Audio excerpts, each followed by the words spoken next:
Hello, everyone. This is Brother Benson, and I'm joined with Brother Miguda this evening. Miguda, habari gani? Niko salama kakangu, Mm. vyema, labda za kwako. Nimeshinda poa, nashukuru Mola. Mi niko salama tu, ni ile hali tu ya kutafuta na vilevile pia kuangalia yale ambao yanatokea nchini, sana sana ukijua kwa saizi watu lakini nasema kwamba naweza sema kwamba watu wote wanaangazia haya, tuseme kwa uchaguzi ambazo zinakuja, um, Mbere,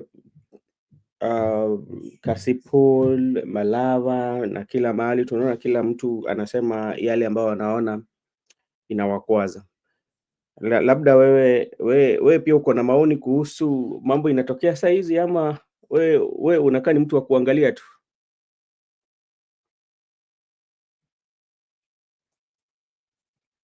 Ningependa kusema tu mpaka sasa hivi mimi kazi yangu tu kupatia macho kazi ili niweze kutazama yale yanayotokelezea kila mahali kwa sasa tu hivi. Okay, asante sana. Niko tu na habari fupi labda ambayo tunaweza soma tu kwa saizi. Zile tu naweza sema kwamba ni muhimu. Babu Owino visits Kang'oka Jaramogi to pay last respect to the right honorable Raila Odinga's grave. That's Babu was there. Again, kuna malalamishi pia hapa tunatoka kutoka Tanzania. Tanzania is currently preventing wild beasts from crossing into Kenya after claiming Kenyans were responsible for the deadly protest. Hey. Haya, hizo ni ziko Mutuse car is on flame. I don't know what happened. This is very critical one. Youth leader, this is now verified update, and youth leader is stable. Youth leader in stable condition after Germany doctors took control yesterday at midnight. We are relieved to share that the youth leader, who was recently in critical condition, has been successfully treated in Germany. Following urgent medical attention, doctors stabilized his blood circulation system, an issue linked to the hip surgery he underwent in 2022. Mzee is now able to talk, stand, and take short walks. While this is a significant recovery milestone, he has been advised to avoid prolonged sitting or standing and to temporarily refrain from active political engagement to prevent any setbacks. We continue to ask for your prayers for his full recovery and for safe journey mercies as we welcome him back home this Friday. Let us unite in gratitude for this blessing and support him as he regains full strength. Family confident confirm. So that is something that is happening with Oburu Odinga. Yeah. So it is indeed Oburu Odinga. You know, he was taken ill. The other day we were talking about how he was flown outside the country to go and seek medical attention. Some people say that he was on sabbatical leave. But now, from that information, we now know that he was critically ill. Also, let me take this opportunity to say hi to Brenda, Gibson Connor, and Mr. Laban Misiani and Judith, not forgetting Judith. And this is what Moses Kuria says, and it's very important. I'm losing all hope in the IBC. This is Moses Kuria. And this is because even after the day or the date that is stipulated that campaign should not take place, there's rumors that still government the government side was still doing door to door or was still engaged in campaigns, and that one also was witnessed in Malava, where the women rep of Malava was distributing mattress, food, and added to the residents of Malava. So that is something that we are going to discuss, and also we are also going to discuss the issue of Natembeya. Is security was withdrawn. The reason I will tell you what the CS for Interior, Honorable Kipchumba Murkomen said, this is President Ruto again. I want my daughter Charlene to be married to a Kenyan. Alikuwa na boyfriend anaitwa Ochieng. Juzi nilimuuliza Ochieng alienda wapi, akaniambia Ochieng alimwacha akatoroka. Migoda nyinyi Ochieng umeenda Ochieng unafanya nini bwana? Ochieng rudi. Ochieng usifanye hivyo. Mbona sasa wewe Migoda, wewe huyu ni mtoto wa rais, ushapata nafasi ya kuongea naye, inamaanisha kuwa kuna vitu vingi ambazo zinaweza tokea. Utakuwa na security, hiyo ni kitu ya muhimu. Utakuwa na father in law yenye ni unatoroka, unaenda wapi wewe Ochieng? Ochieng wewe saa zingine pia Ochieng wewe hapo hujafanya poa. Sijui kama unanipata vizuri. Nakupata. Kwanza ningekuomba unirudie ile jambo la Babu Owino, alafu niingie nichambue kila kitu hapo. Sijasikia Babu Owino. Babu anafanya nini? Today Babu Owino visited Kang'oka Jaramogi to pay respect to Raila Odinga's grave, and akapatiana mama Biblia, akapatiana maintain Biblia.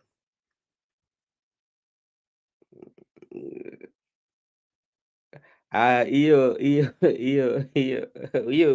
utaongele. Okay. Can you allow me to say something? Okay, go ahead. Can I say something? Yes. Have you heard that? Have you heard that meme? First, I would like to say that if you look at the question you have asked me, even concerning the issue of first, let me talk about the issue of Oburu, then to Charlene. When the public were informed and the public were aware that actually Oburu Odinga was taken ill, and even you had people.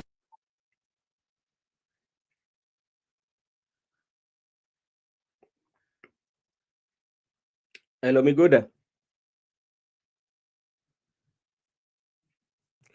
Hello, Migoda, uko wapi?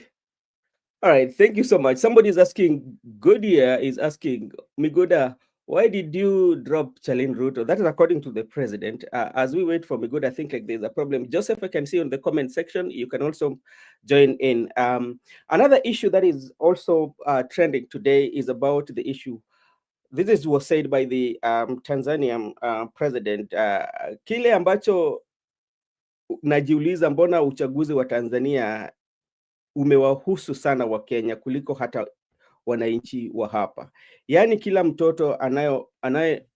Okay, Migoda, you back? Yeah, I'm back. Can I say something? Go ahead. I don't know. Sometimes when I'm having some strong points, my network is disturbing me. Yes. when some things are very interesting. Okay, let me say two things on whatever you have said. Yeah. About Oburu Odinga. When members of the public were very aware or were informed that the old man was taken ill, yeah, they declined and they said he has taken a sabbatical leave.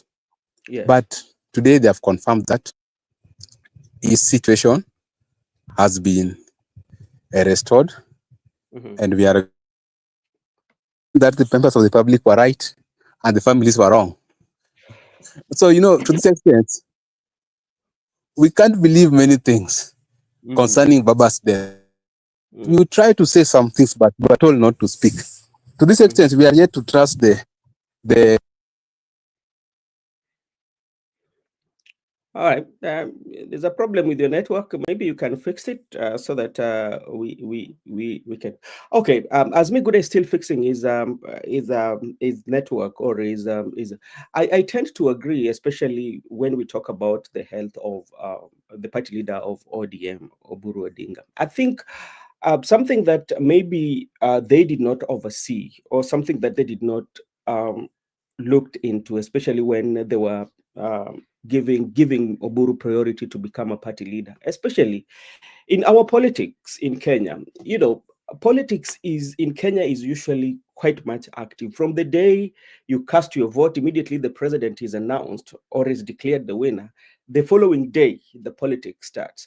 And if you look at the age of Oburu, and the kind of active politics that is happening in Kenya, it's quite much tiresome. Remember, flying each and every time.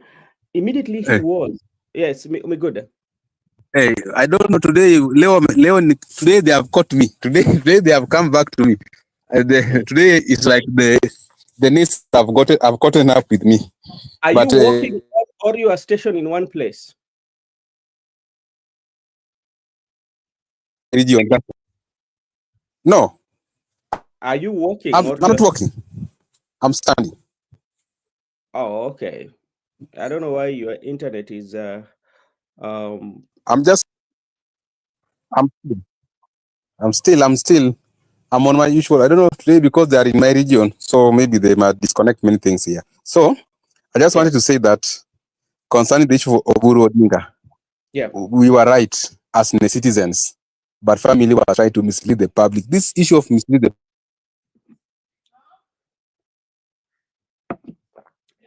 Okay, today Biguda's network is not networking. I hope I don't know. mm, I don't know. It's Joseph. Joseph, I don't know how free you are. up now, we are yet to find out actually. Mm, mm. Okay, Biguda, can you? Hello, Mr. Joseph. How are you doing? Hata wewe pia network yako imeleta shida. leo hii hebu sikia, ametembelewa na kusalimiwa. Hii ni nguvu ngori leo. Both of you cannot your networks are not networking. Yeah, Joseph's network is not working. Miguda.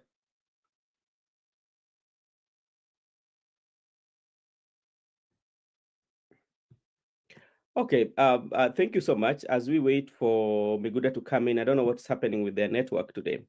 But as I was saying earlier, about especially when it comes to hello, Mr. Joseph, are you there? Okay.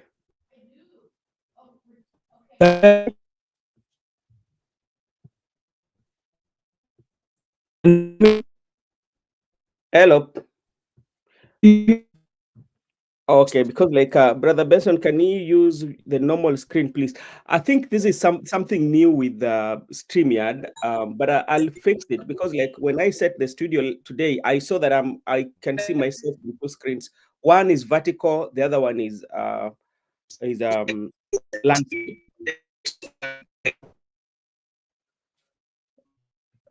Okay. Hello, Simba, how are you doing? Salama sana brother Bernard. Uko- Nimeenda mbali kidogo. Sasa mbona we ni mtu wa tutam, ndio maana simu yako inafanya kazi, au wengine wenye wanapinga leo simu imekataa?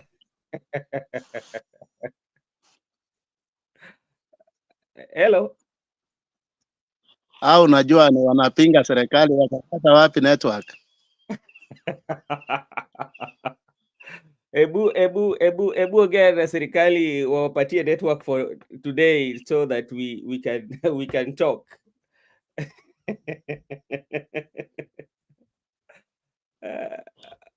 Au tutaongea na wao baada ya by election, baada ya matokeo kupatikana. Sasa hizi wakule kiburi yao. Sasa hebu sasa nikuulize kakangu, tunaona kwamba habari ambayo imetokea sasa, tunaona kwamba um, the leader of ODM party, Oburu, ill, and now at least is now stable. And you remember when this, Mr. Joseph? No, we cannot still hear you.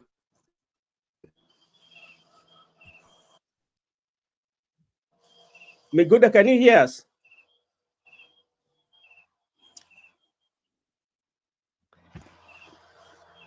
Miguda, can you hear us? Yeah, I can hear you people. Heard me. I can Okay. hear you. I can All hear right. you. I was All in right. the bay waiting. I was in the bay waiting. I've sorted it out. Okay. Okay. Thank you so much.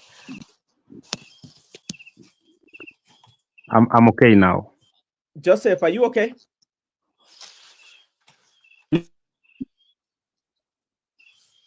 Joseph. Haya, hebu bado unda kidogo. Joseph, bado yako iko. Sasa Simba, wacha nikuulize. We want to talk about IEBC with what is happening, especially even after the campaign periods were over. We still see, especially campaigns are still going on. Can we have faith in IEBC?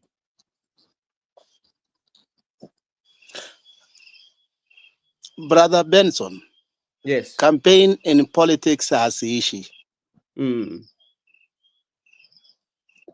inaendelea mpaka kesho. After elections inaisha saa kesho, hapo ndio campaign inaishia, baada ya kujua mwenye ameshinda ni nani. Na mbona Yes, wanasema kwa sababu wale watu wenye wanapiga kura, majority of them hawana their decision. Unapata mtu wakati unaenda kwa station anakuuliza we unaona tunapigia nani? So hiyo si campaign. Na ni kila mahali. But you see these campaigns of bribery, whereby we saw it happening in Malava, especially the county, the women rep in Kakamega constituency were distributing mattress, food, blankets to the people of Malava. Why was that one so? And people feel that one is not right. Ukumbuke mwenye alikuwa ana distribute hizo items ni mtu mwenye ni mwakilishi wao, walimchagua. So kuwapatia words hapo hakuna makosa. Okay. Yes, wakati mtu amekupatia kitu na kama hutaki, mbona hatujaona watu wakikataa? But people feel that was she could have waited until all the campaigns and the voting is done, then she can do that, because by doing that it feels that you're making people to vote, because you're kind of like interfering with the you're going against the law. I mean, if to say. Brother Ben, wewe umewahi kuwa Kenya wakati wa uchaguzi? Yeah, nimekuwa.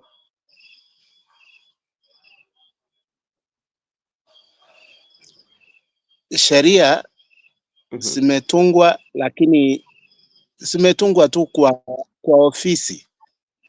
Hata wale officials wengi ndio kwanza ndio huwa wanahusika sana. So mimi sioni kama kuna shida yoyote, kwa sababu ni njia yetu ya siasa zetu. Okay, sawa sawa. Yeah. Okay, sawa sawa. Ebu we tulia, ni jaribu kama ndugu zangu wamepata nafasi sasa. Joseph, can you hear me, brother? Yes, can you hear me? Yes. Let me also Miguda.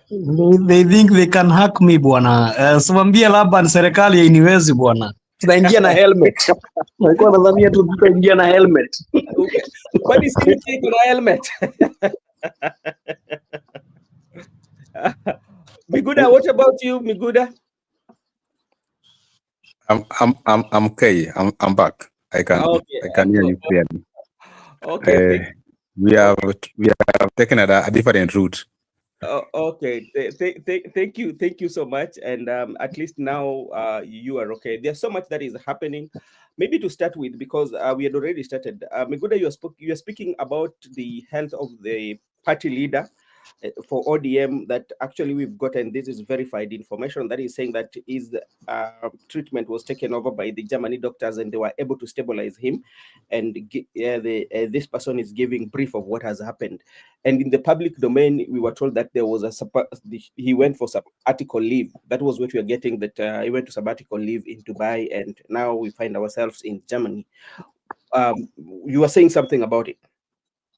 Okay, I will say something because the party leader is a public figure. Yeah. His health is of concern to the public. Vis-a-vis the health of Raila Odinga was concerned to the public, and that's why we are saying somebody somewhere messes Baba's health. That is why we had that crisis anyway. But Oburu Odinga, you understand that he was flown to Germany. Then he has been well since there are some action the doctors have taken. That's my opinion, that whenever there is a problem and you're a public figure, the members of the public need to understand what's going on. And it is very important because even if that person belongs to the private family, but also it's a servant of the public, there's nothing wrong by him disclosing his health status. Many public servants have been disclosed their health status. I just wanted to conclude by the issue of Ochieng. You know, Ochieng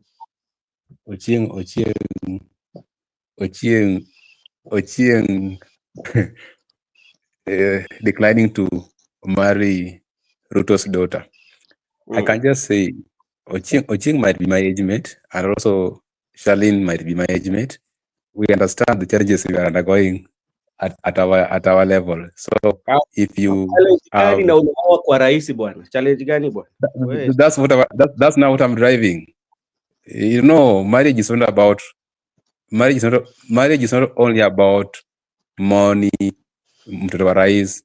This is your lifetime partner. So when you want to make that decision, it doesn't matter where the girl is coming from, because there was a time we were reading a certain book when we were young that the king had a daughter, but everybody declined to marry the daughter of the king because of the moral character of that daughter. Maybe you might not know. King knows better why, after having that affair, he decided to what we call dust.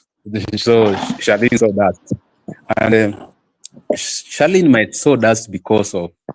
I don't want to delve deep in their affairs, but I just want to say, because the president has pointed out, Ochieng understand better what the woman he wanted. Maybe it doesn't end that you can be given everything, but also we are being taught as a Christian that it's better to it's better to be humble in a peaceful relationship than to have bodyguards and money in a cruel relationship. So I think that is a personal decision.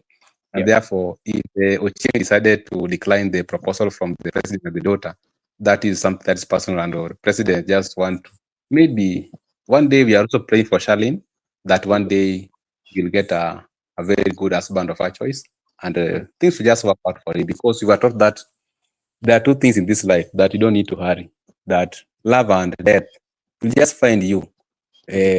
You don't need to hurry. That love will just find you along the way, and don't need to hurry. Don't even commit suicide. Definitely just die when your time comes. So I think that's personal decision, and let it not be profiled that all Ochiengs. all right. Thank you so much, Mr. Biguda, for that. Joseph, how are you doing, sir?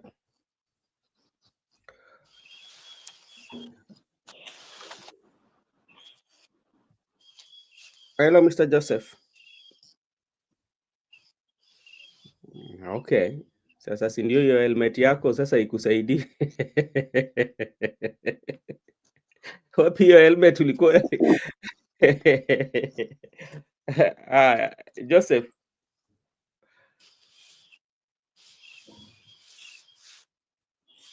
Sasa ulikuwa umevaa helmet na sasa hata umeshindwa kuongea. Okay, thank you so much. Joseph, can you hear me please?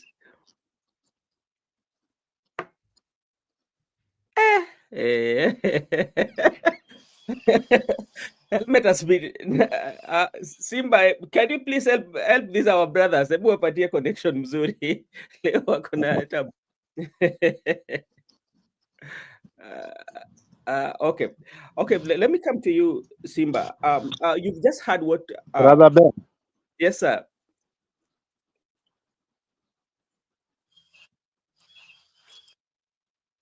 I can hear you. Go ahead.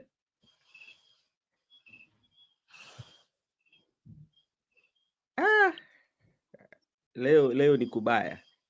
We've just heard Moses Kuria is also saying that he complaining about the IBC, and there's so much that has taken place, and so many questionings that many political parties are putting in are asking, including the press that was held by the United Oppositions, whereby they are claiming or accusing the government plot to rig the election. And this is something that we've always. Yes, are you back?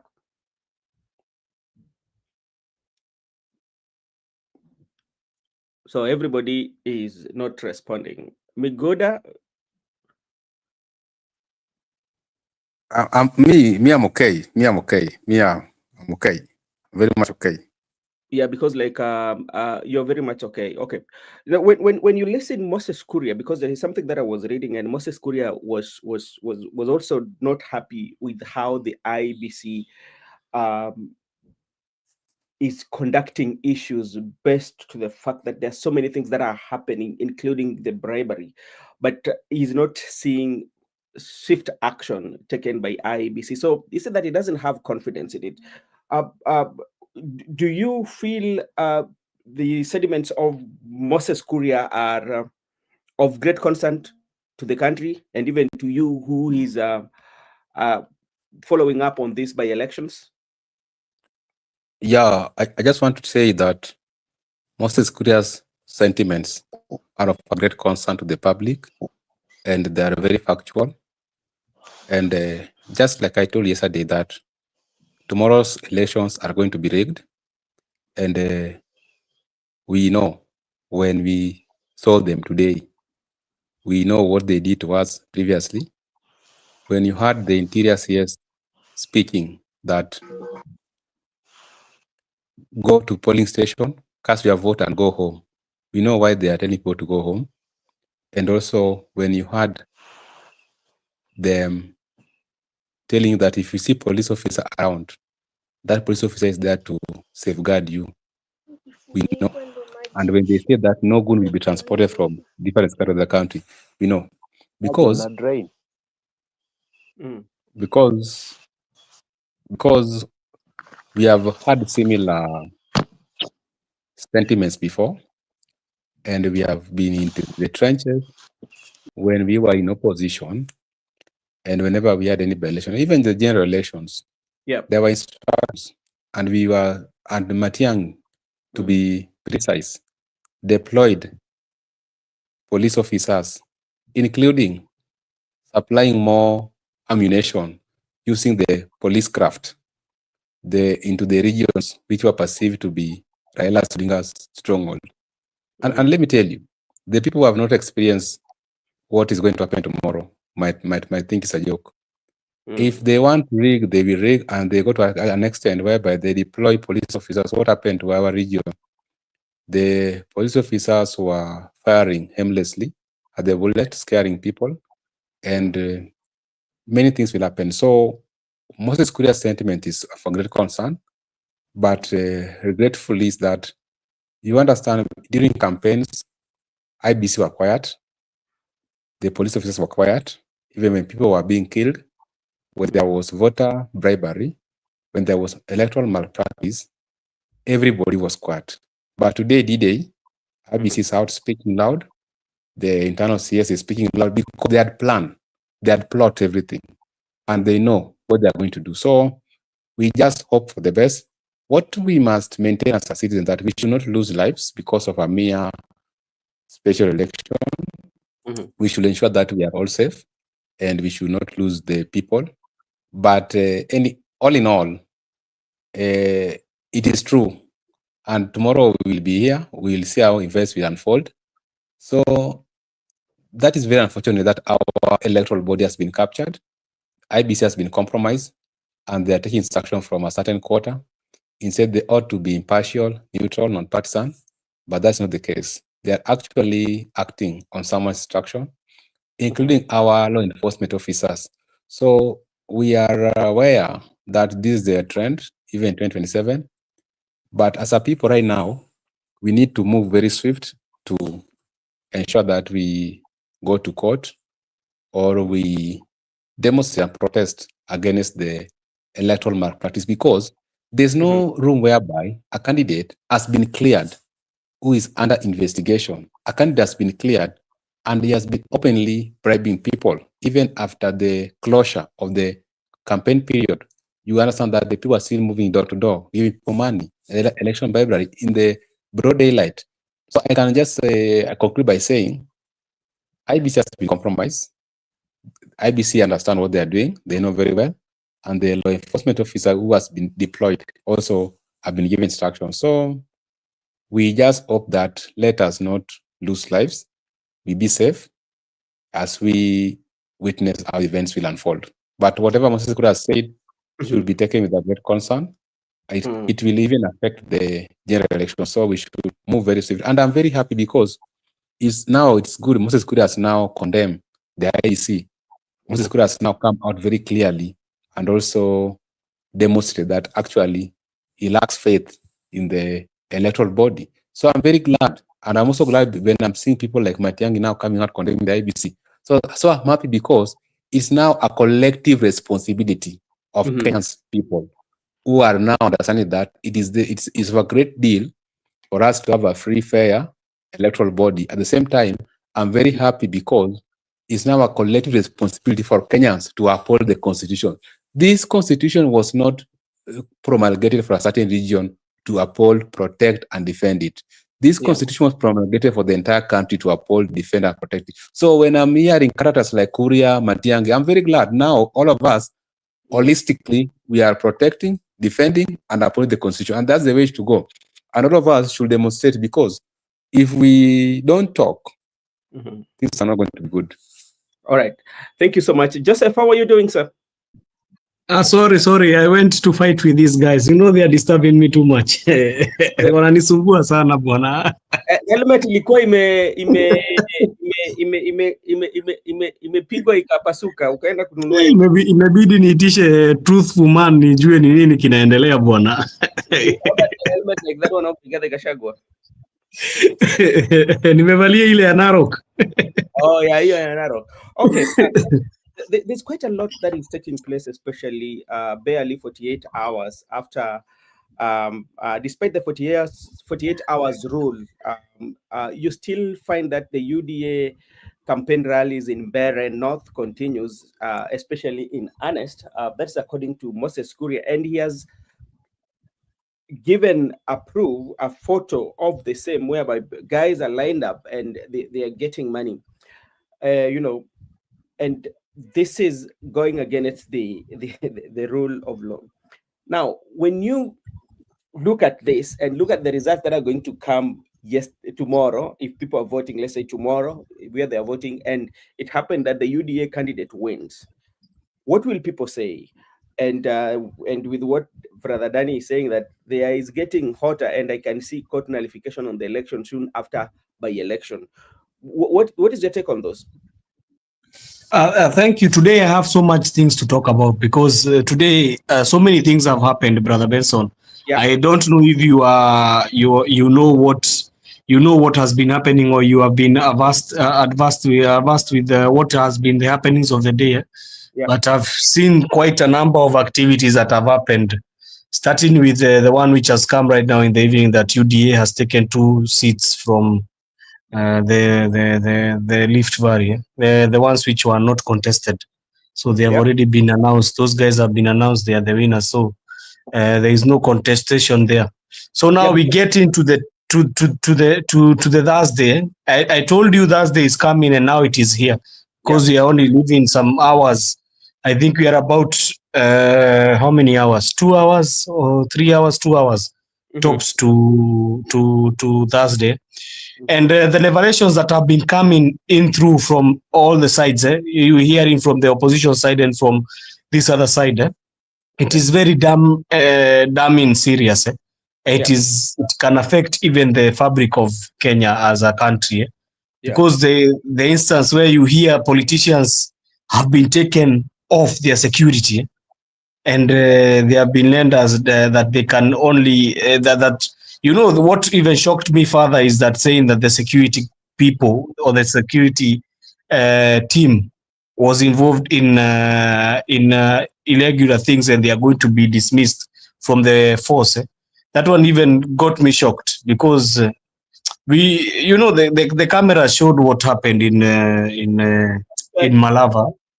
So that is what Wilcomen has been saying, that is going to dismiss those police officers.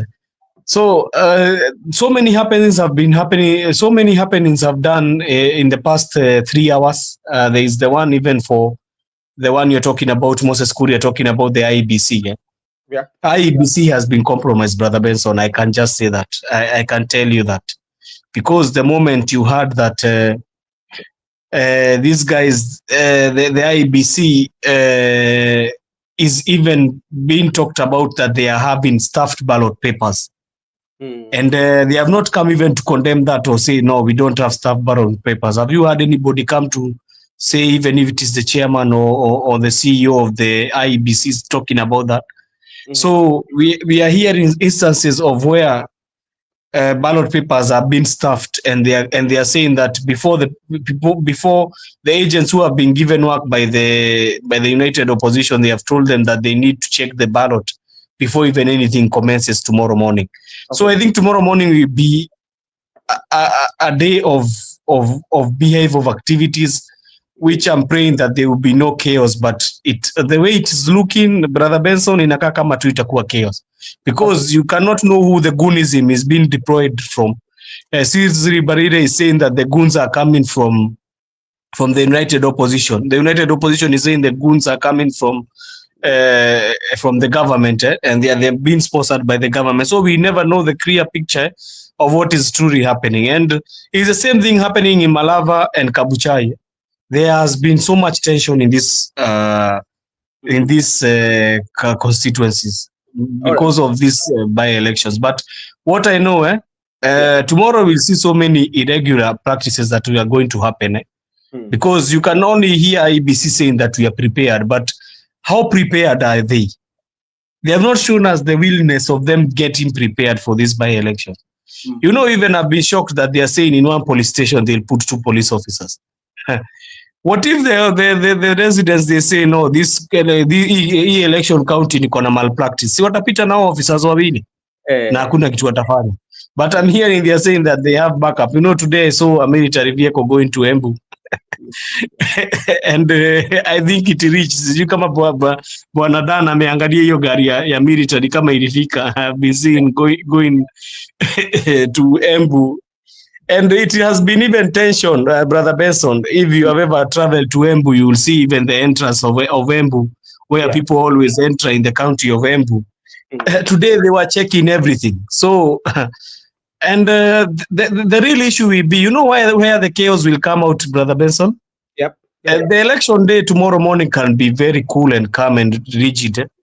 But you see, when the voting starts, that is where the hell will break loose, because they have said, the United Opposition have said is a must people to be there to check on their votes, watu wasiibe votes. And then the government has said, ukipiga kura, nenda nyumbani. So we'll see what will happen, but I am telling you that one is where it's going to bring all the problems. All right, thank you so much, Mr. Joseph. And there's something also I'm raising. I heard Muchuri was talking about a situation whereby the police are going to be in a plain clothes. So, you know, that one is going to be quite much difficult to identify whether it's a police or not a police, because if they're in plain clothes, and I don't think that it allows, especially during the election like this, that the police should always be on a plain clothes. So I don't know how they're going to navigate that. And let me take this opportunity to say hi to Wandera, who is saying hi to us. Wandera, thank you so much for joining. Miguda, in a situation whereby the law enforcement officers are going to be in a plain clothes, how will it be quite much easier, especially for even voters to identify that this is a police officer and this is not a police officer? You know, how, or even like the oppositions, how will they know? In terms of security, I've just explained to you what have happened before, and how the law enforcement officers usually operate during elections. They will be very calm during the morning hours, but at around when they are supposed to close the polling station, now we'll see their real colors. And like what I've seen in Kasipul Kabondo, they have deployed more than 900 officers in a mere constituency. So you can look that heavy presence of police officers in a constituency, more than almost 1,000 plus police officers. And I can just say that if we have the plainclothes officers and they were saying that they are going to be given a badge and a tag, so they are going to be identified through a badge and a tag. And when you have a plainclothes officer, that is now where we now get confusion, because and they are insisting that actually they are going to be there. So we don't know how many are they who are going to be on a plainclothes and how many are going to be given different polling station by the distribution of the officers. But that is now left for the law enforcement officer. We as the members of the public are only inquiring that if they must be plainclothes officers, because we understand that they must be in uniform for the better identification, and they also should be armed, because even the plainclothes officers are armed. So why do you arm someone who have a plainclothes? What if me, a member of the public, I decided to arm my goons with plainclothes? It can bring confusion, because you do not know who is a goon and who is an officer. So it is very critical for I think National Police Service Commission Act clearly indicates that the officer should be identified through a uniform, a badge, a tag, and armed when they are armed.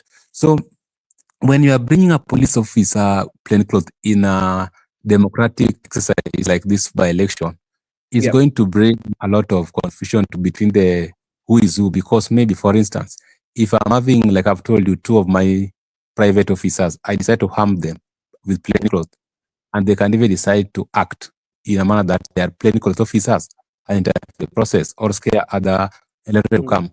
Who will be liable?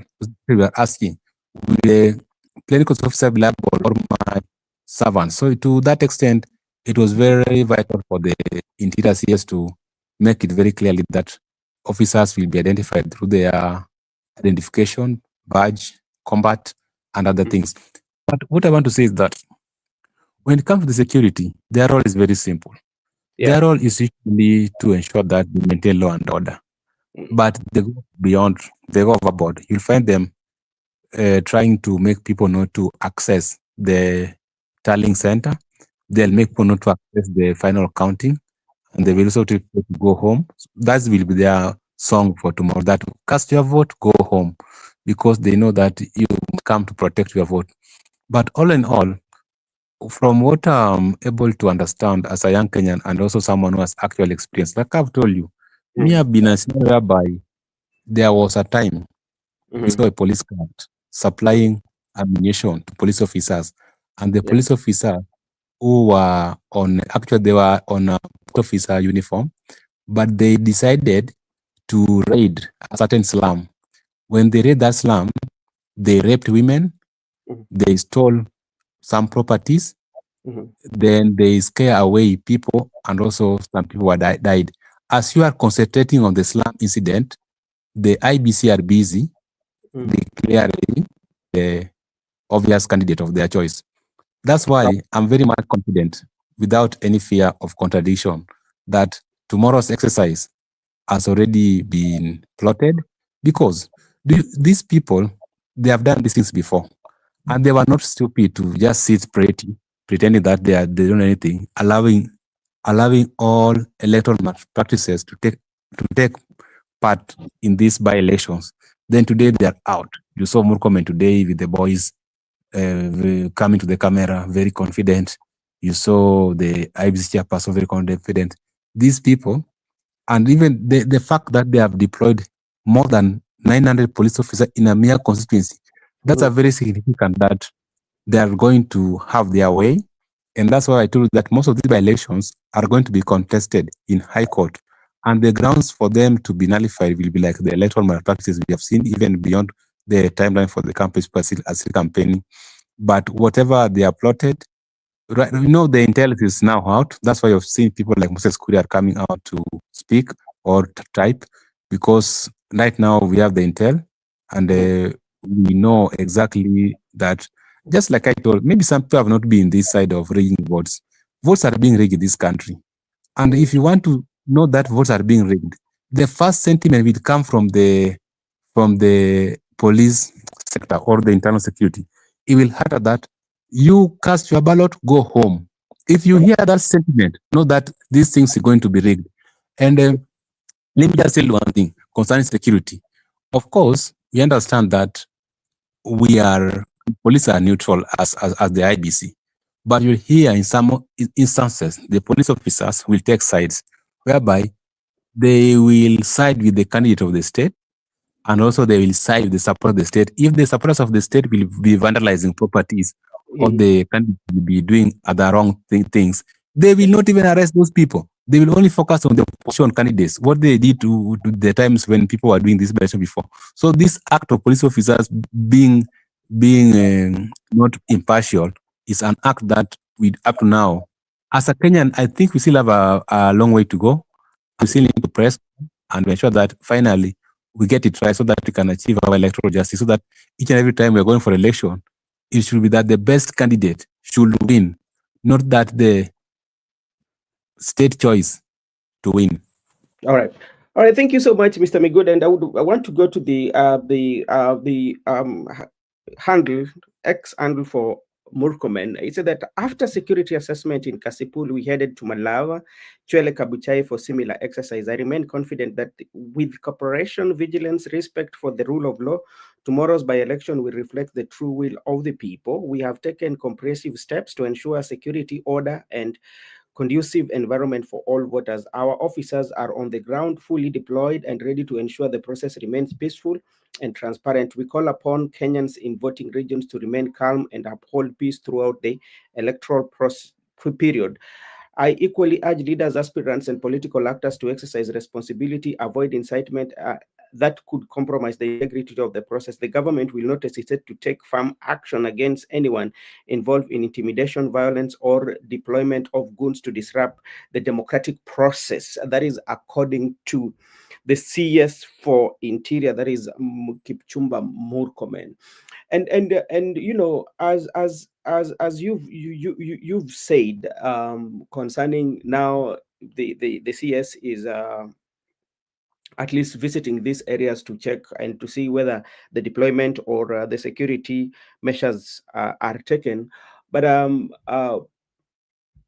one thing that we still see is the violation of the electoral laws. As you said, that 48 hours, that is usually being placed, that there's no campaign. We still see that campaign taking place and is not talking about that. The IBC is not talking about that.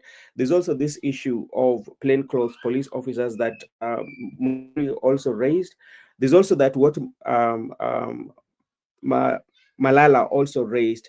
With all this in place, and all accusation, the majority of accusation is going towards the government.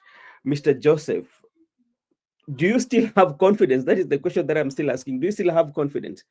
And let me take also this opportunity to thank Nyamumoja. Let me just read for this Nyamumoja, Joseph, then you can Nyamumoja, what at Nyamumoja, Malala just said openly the government is joking.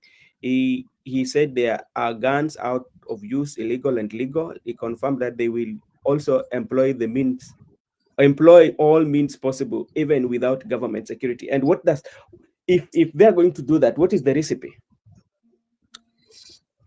Okay, thank you. I want to first start with differing from Migudai and tell him there is no police who is neutral. Police, they always act upon the orders given by their boss, and we know their boss where he leans. You know, the person who is always giving the commands to the boss. Initially, we were supposed to have an independent national police service, but the police service we have even is worse than the one which was there before.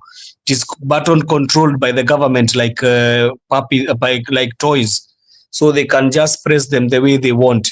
So there is no security officers who are there to give security to everybody. They are there because the government has called them to be there, and they are there so that the government can be able to use them, so that they can be able to go to do the things that they want to do. So I don't trust any police officer will be there to guard anybody. They are just there to put the interest of the state. And then to come to IEBC, Brother Benson, I don't trust anything that they are going to do. I don't trust anything, because the moment that you saw these guys, today morning I was listening to a conversation by Wakili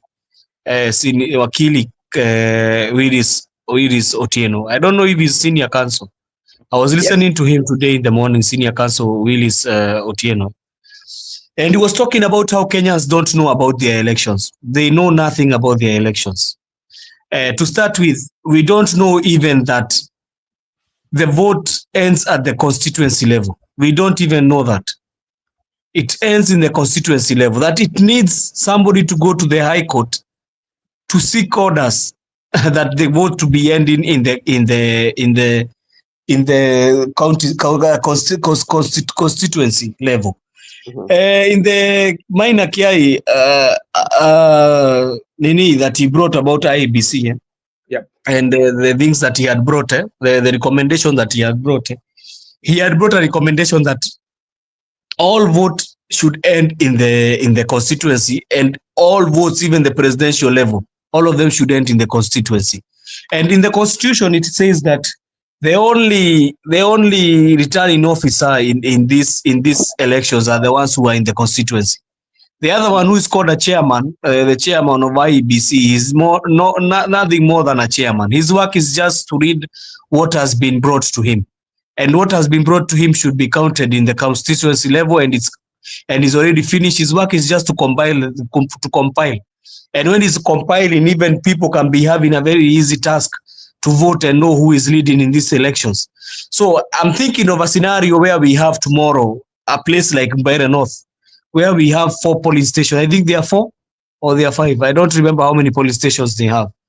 But those polling stations, they all have presiding officers.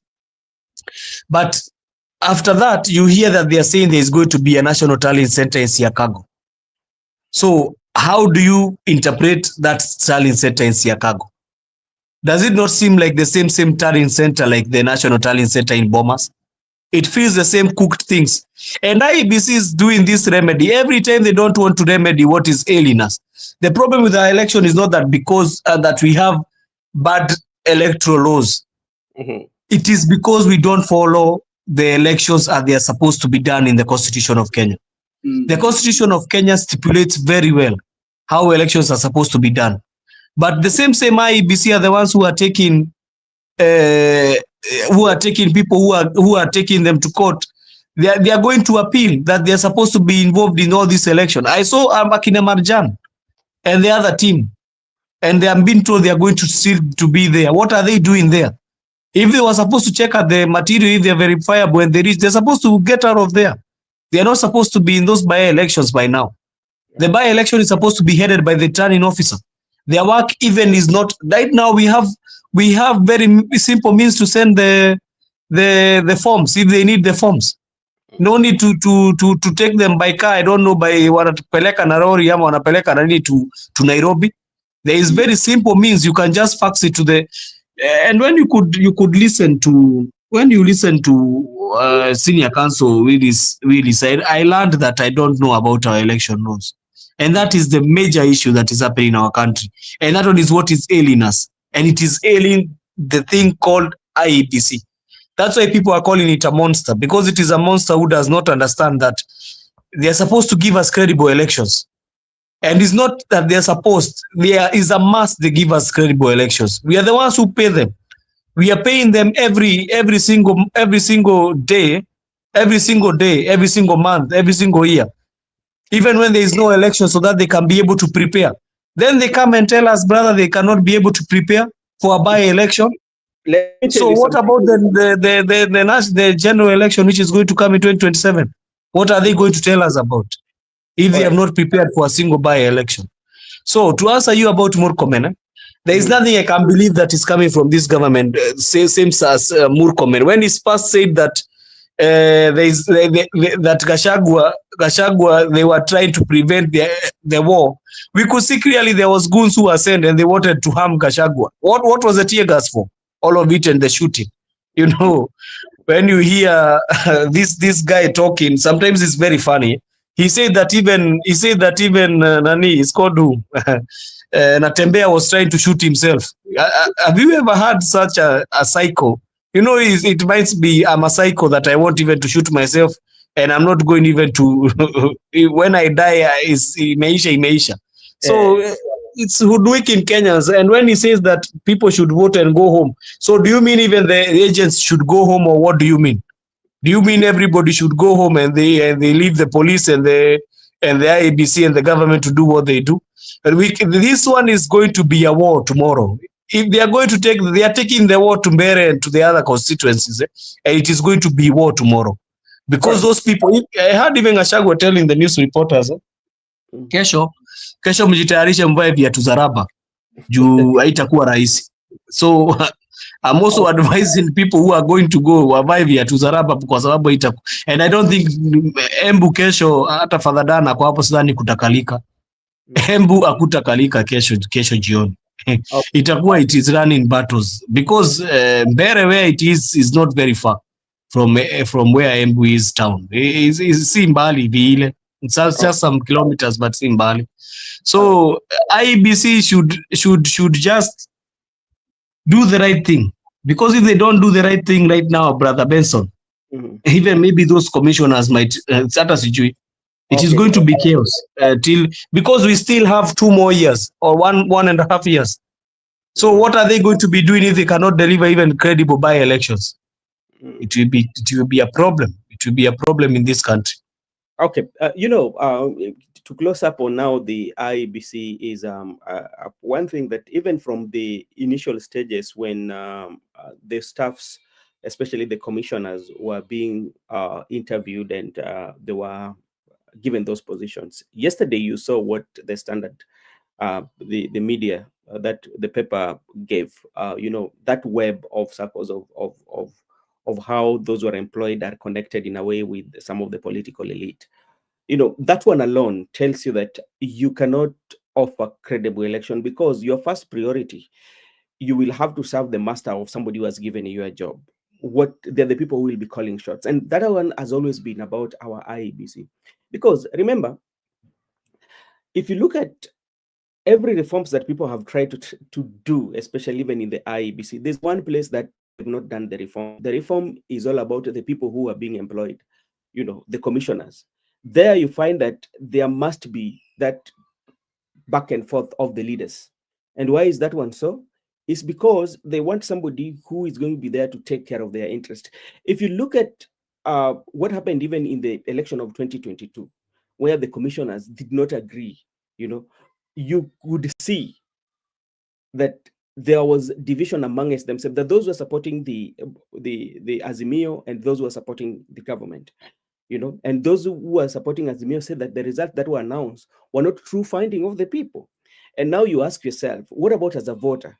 Because your vote counts. And somebody who should be in charge of that, you're about to make sure that it counts, is the IEBC.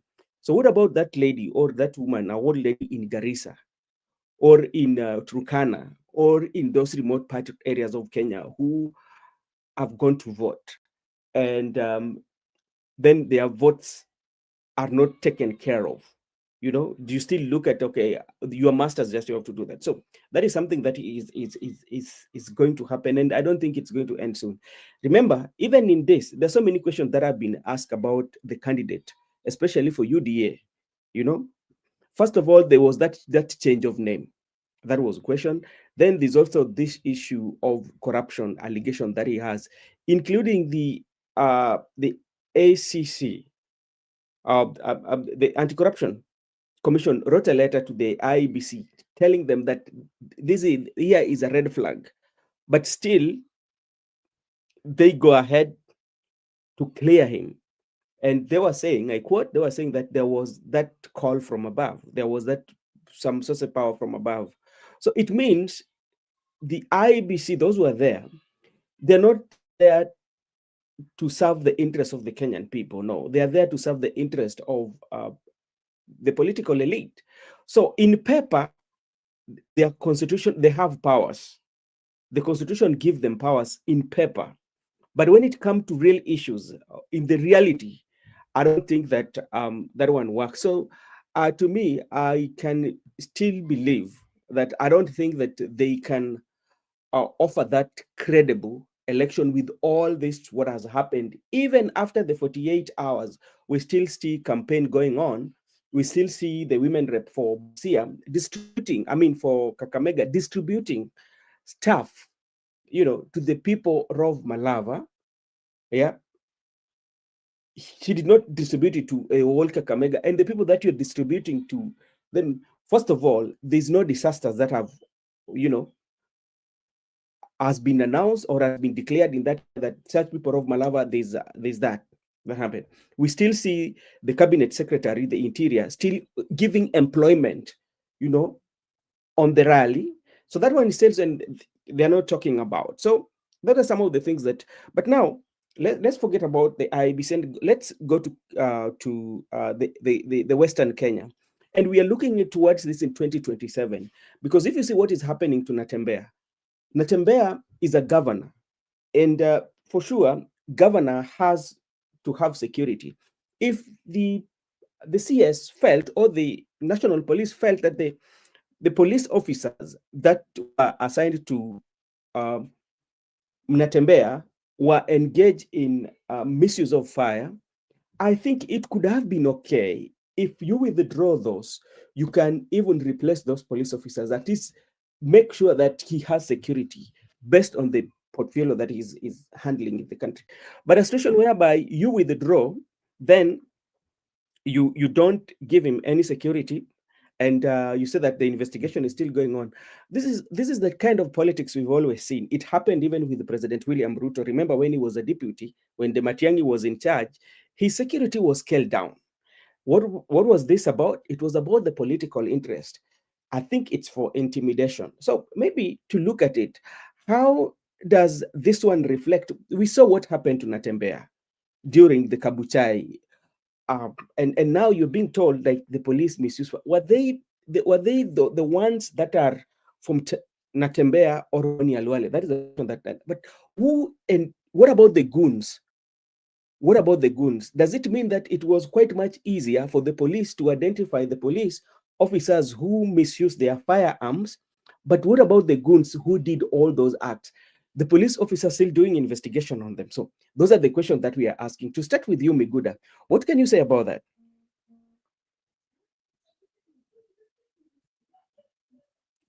Okay.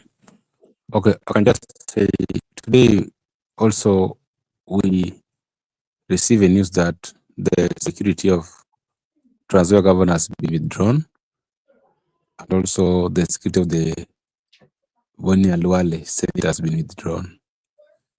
These are not news in this country, because anybody who is thorn in the flesh of government, they usually intimidate them.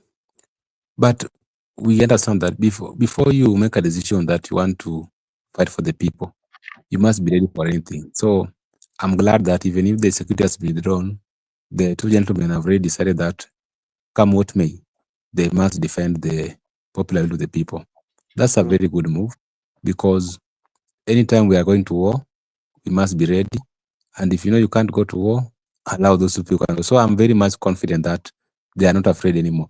But the reason is, to me, from my understanding, because as we have been in that part whereby our preferred members of parliament and our preferred candidates, their security has been withdrawn or scaled down, what we let understand is that, the good thing with this government is that they're just using the old tactics. So it's very easy to predict what they're going to do.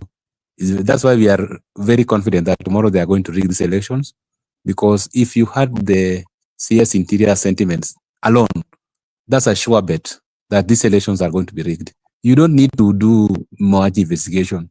The sentiments are a clear indication that the government is ready to rig this election.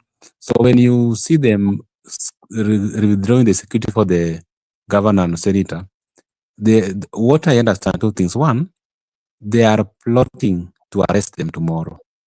So maybe they have tried to engage their securities, but the securities have declined to cooperate. Yeah. Because you had what Mukamen say, that we have not only withdrawn them, but we are going to take action to them, and if we find anything contrary to our standing orders of the police officers, we are going to fire them. Those are threats. They are telling the officers because the officers are used to comply. Now, because they were supposed to deliver Natembeya and Alubale, but they never delivered them, so they are not cooperating. So they are likely to arrest them tomorrow if they can get them, or they are likely to use civilians to attack them. So you are saying that they were supposed to arrest Natembeya and did I not hear you well? Yeah, they were supposed to be arrested, but their officers declined to comply. Now they have to withdraw them. What was the reason for the arrest? Like I've told you before, they can just arrest you to ensure that you are under detention until we conclude our exercise, because they don't have your presence into the election. Who are you talking about? The police officers? I can try to give an information there to Mikuda. Yeah, not officers. Two gentlemen, Natembeya and Alwali. Yeah. Oh, okay. I was thinking. Oh, okay.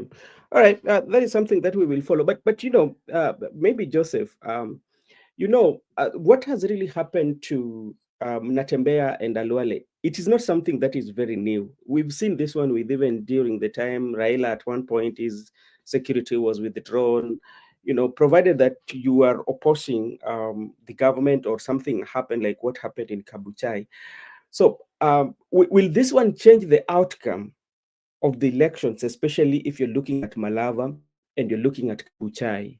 And if their security was withdrawn, what about the opponent that they were? Because this was something that they were not doing by themselves.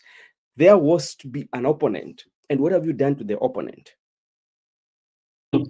Now that one you need to ask to at Murkomen, because Murkomen only sees one side. I think his mono-eyed. He only sees one side. He does not see the other side. So you'll see him talking about how the United Opposition has been.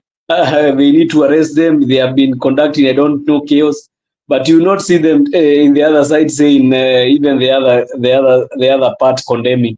But it's okay. We know it is government, and is a must they do that. Murkomen once came and said that there's a day he came in Bunge, in Senate, when he was a senator, and said that power is transient, and was very angry because that one was happening at his now new president of new boss Ruto. It was happening to him at that time. So I think nguki kwa nguruwe ni chungu. So I think power is transient. They did it they did it in 2021.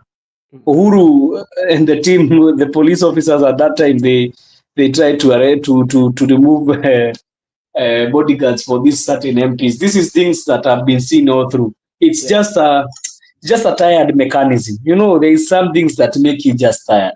They are just tired mechanism of somebody who is feeling threatened by a group of people who have come together to say that your leadership is wrong. But let me tell them, you're doing that and you're harming your campaigner, your campaign candidate father.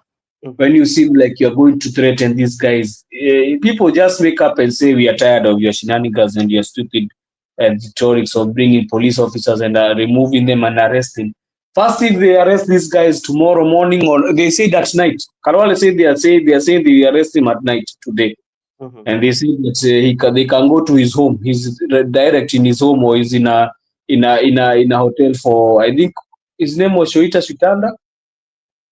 I think he said he's in his hotel, so they can go for him. If there's something they can do wrong to the candidate or to their candidate, is hurting at this time, because people will get angry now and they come and vote in numbers now to teach them a lesson.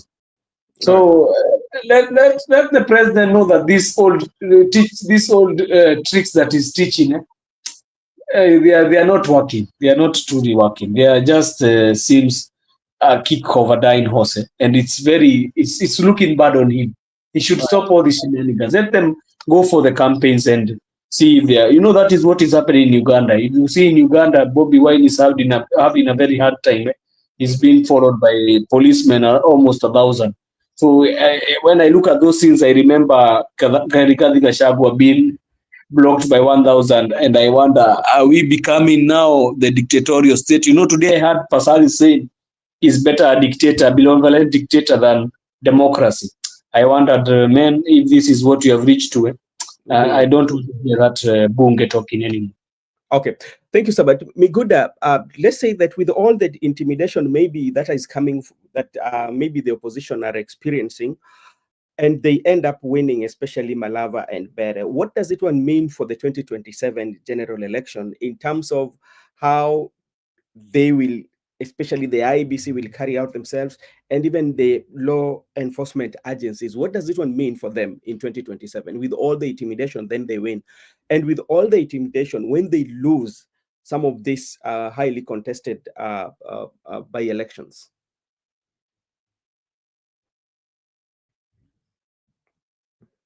Hello, Miguda, are you there? All right, Mikuda is not there. So, Joseph, maybe you look at it in terms of the 2027, because all this what is happening, because like the other day, I told you for once, especially from Bere, leave about Malava, because Malava constituency, it was a natural death that occurred, but Bere was a creation. To me, I will say that the Bere to me was a creation of the president, especially to test the popularity, that is one, for his popularity in Mount Kenya, and again to test the capacity of Kithure Kindiki, if Kithure Kindiki can deliver in any election. Yeah, and that is the test. Just in case with all this, what is happening, in the event that they win, Joseph, or in the event that they lose, yeah, what they lose this election, what will happen again to the president, especially the president? What will happen to him? To what will happen to Kindiki? Because this is his examination that he has to deliver for the president, especially for Kindiki. Yes, thank you. We have been tackling this issue, and I told you there is one certain thing I know. Hapa kuna mtu atatairishwa kisiasa. I told you like that. There is either Rigathi atatairishwa ama ni Kindiki who will be tairishwa. Now it depends with the magnitude of vile utatairishwa. Rigathi Gachagua hawezi tairika pahali pengine. Already he was removed as the deputy president. So the one who will see fire in that arrangement is Kindiki. Because you cannot tell me that you have even been, we have given you all the machinery we can, even the police and everything, and you still have gone and you are beaten. That is the place that now it will get tricky. It will get tricky for leave even Kindiki. Even I told you, even this lady called Barine. You hear the arrangements that are going to come there. You hear the reshuffles that are going to come. Even in UDA, she is going to be removed. The party chair lady. She will be removed. Chairperson, she will be removed, and there is nothing they'll do, because Ruto does not. Ruto does. If there is one thing I've known about Ruto, if you're not giving him anything, he's going to cut you off. He always cuts somebody off, and that is what is going to likely happen to Cecily Barine. Rocco is still on a hot plate because that one was his constituency.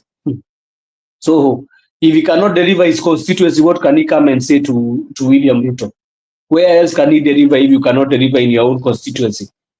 Kithure Kindiki, on the other hand, they have been trying to play the politics of Mount Kenya East versus West.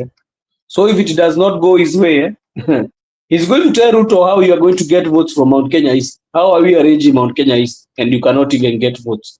It seems like they're talking in one spirit.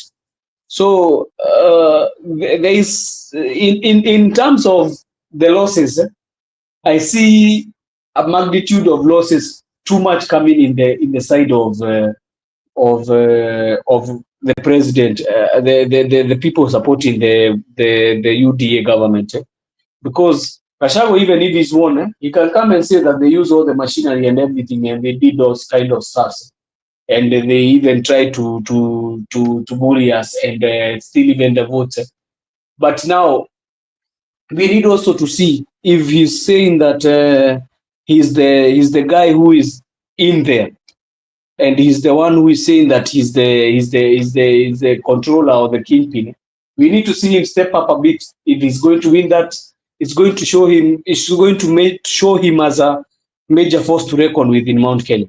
And if you had somebody called Gojiri Wagogo, it's not that I like listening to them. You know, when you're going through, you always see these clips or something when they have written. And I saw Gojiri Wagogo saying that kama Gachagua atashinda hiyo kiti ya Mbeere North, hata kusema Karis, na kusema Newton Karish aisema kama Gachagua atashinda hiyo kiti ya Mbeere North, watakaliwa vile hawajaikaliwa.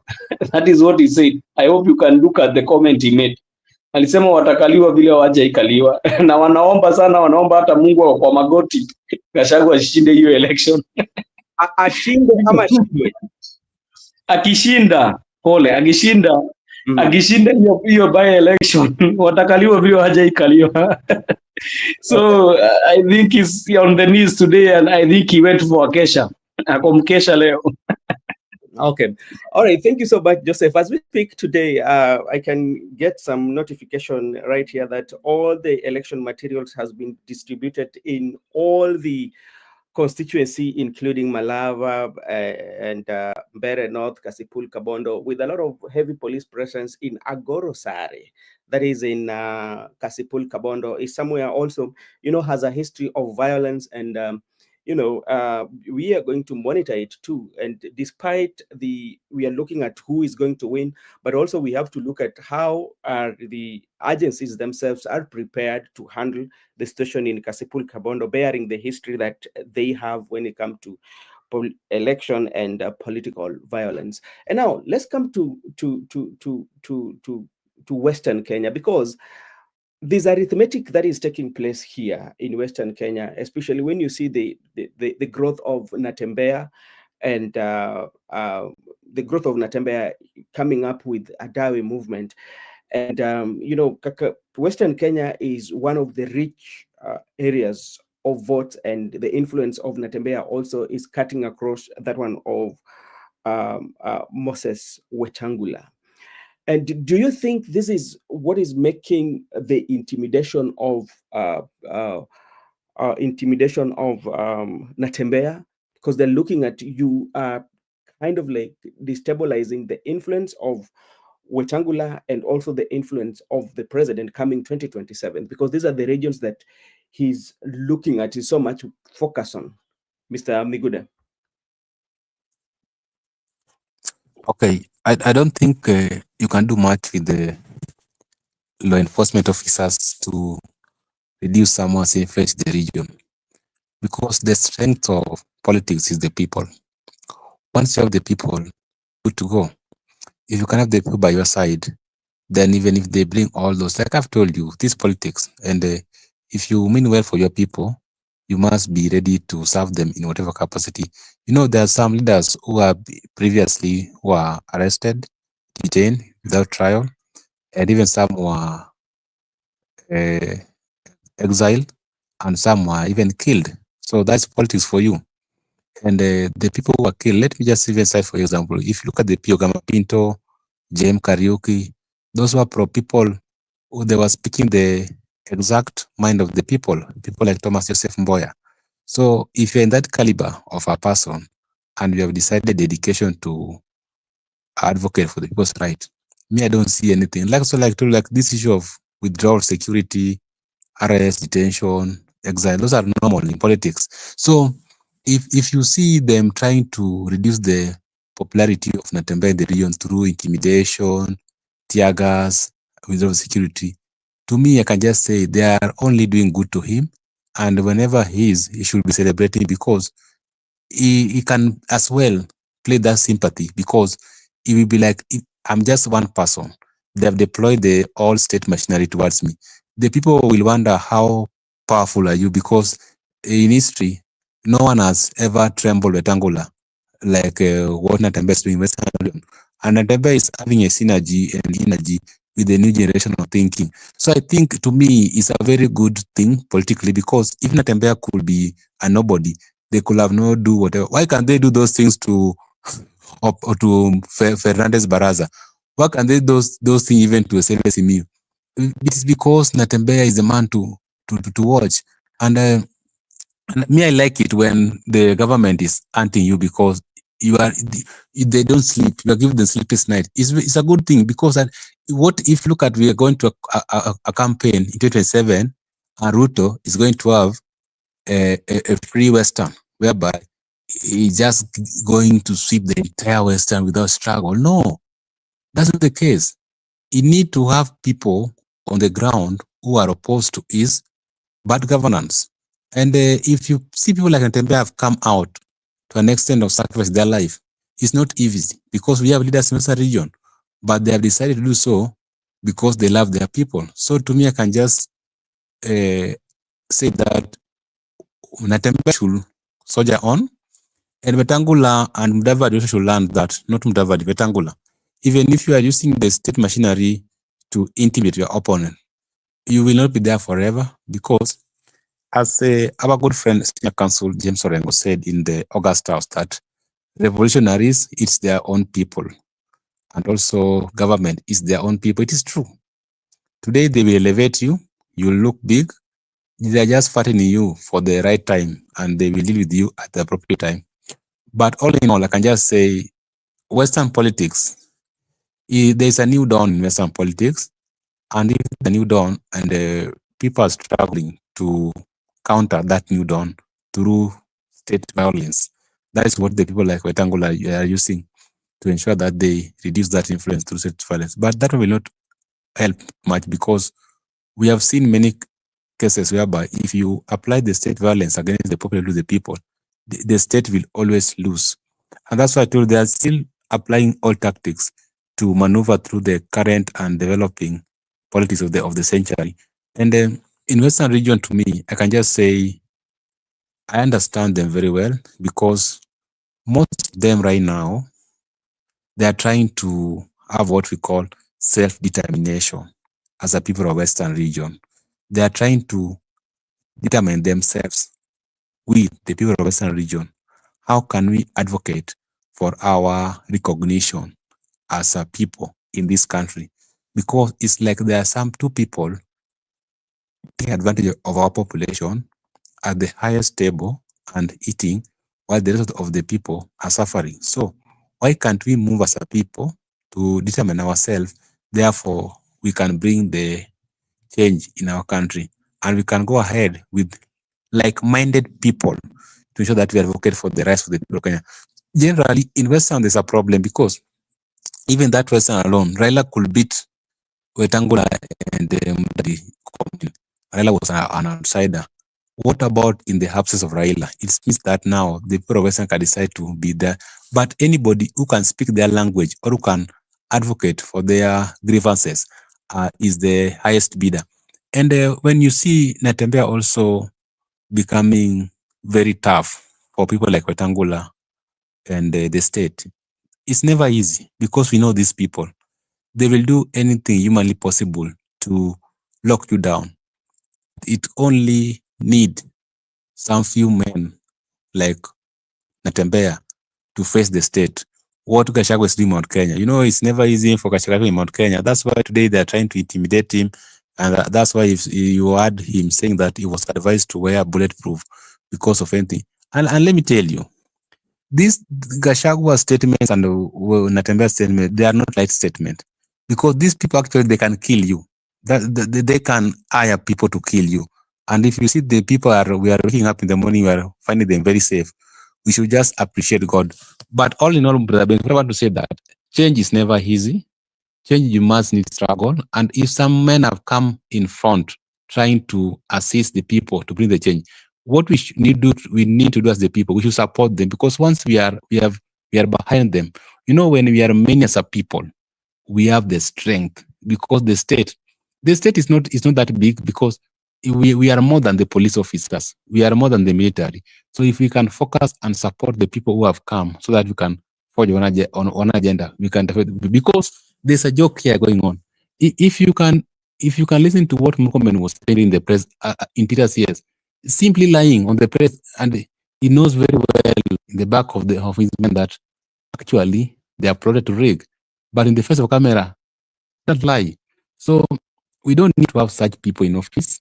We don't need to have such people as the state officers, because why do you lie to the state? Why do you lie to the public? And even, we were watching, I was somewhere during the midday. I was in a certain restaurant. We were watching with certain old people. We were like, I was having a Muslim brother and old mzee and a certain young man. They all responded that, hii washaiba, ona vile ameongea. So if the old people can exactly predict what is going to happen tomorrow, what about the younger people? So the Western issue, to me, I can just say that it's time, because a change is as good as a rest, and you cannot dance for the entire lifetime. Just like in the region where I'm coming from, right now, people have mourned.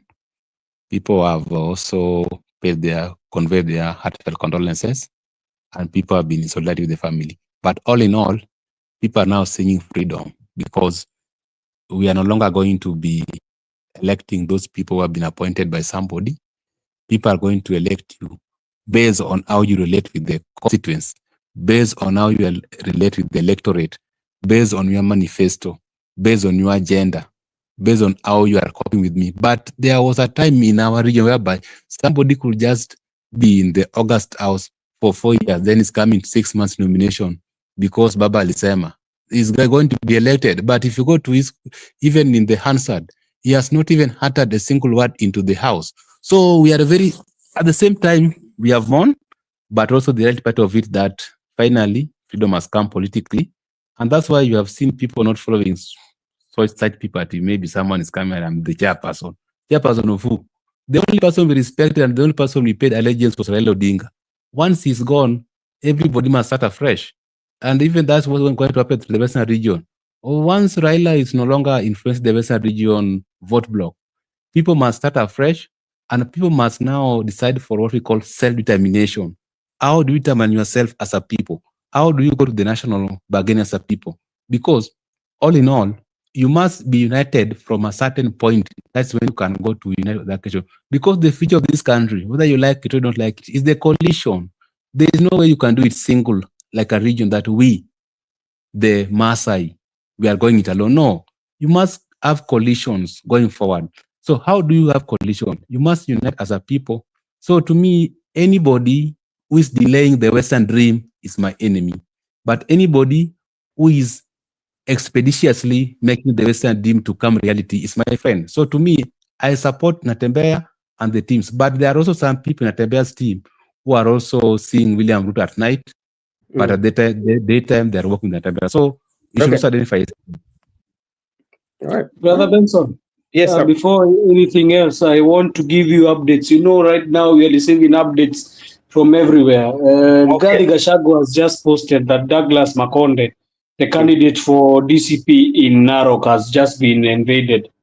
His home has just been invaded by goons, and they have stormed and broken the cars. I've seen them right now. I've just seen them because I was, and Kindiki, it's called Gachagua has posted in his official page. That is and Facebook. In Facebook, his official Facebook, he has just posted. But I've just seen some pictures from a media, which is a Kikuyu media. They have just posted that the vehicles have been damaged, and you could see plastic chairs broken, and you could see some tear gases, canisters all around. So I'm telling you, we are in for a rude night. This night will be, I'm telling you, this night will be a very difficult one. You'll be receiving, I think Dana said it as an hour ago. I think I have just seen it now. Maybe they were showing the photos now. But it will be a very tough night, the whole of tonight till tomorrow morning. Because I know there is going to be some arrest. I can feel it in my gut. that there's Okay. going to be arrest of even Boni Alwale. Either those Boni Alwale, Natembeya, Malala, I'm feeling. Okay, Because let me. even Seth Panyako has said his life is in danger now. All right, I'm seeing at 48 minutes ago. This is what 48 minutes ago at I'm now without a iota of doubt persuaded that this regime has gone mad and has lost its moral compass. This is his. I don't know.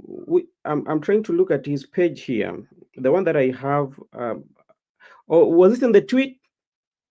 No, this is in Facebook. His page always has a blue tick. If you want to know the page is verifiable, it always has a like a star with a blue tick. Yeah, and he has like 872K followers. Let me check. Right. I think 9.8K. What I'm seeing in my you're looking at him in Facebook. Yep. Yeah, he always has he's seated on a red the chairs red in color.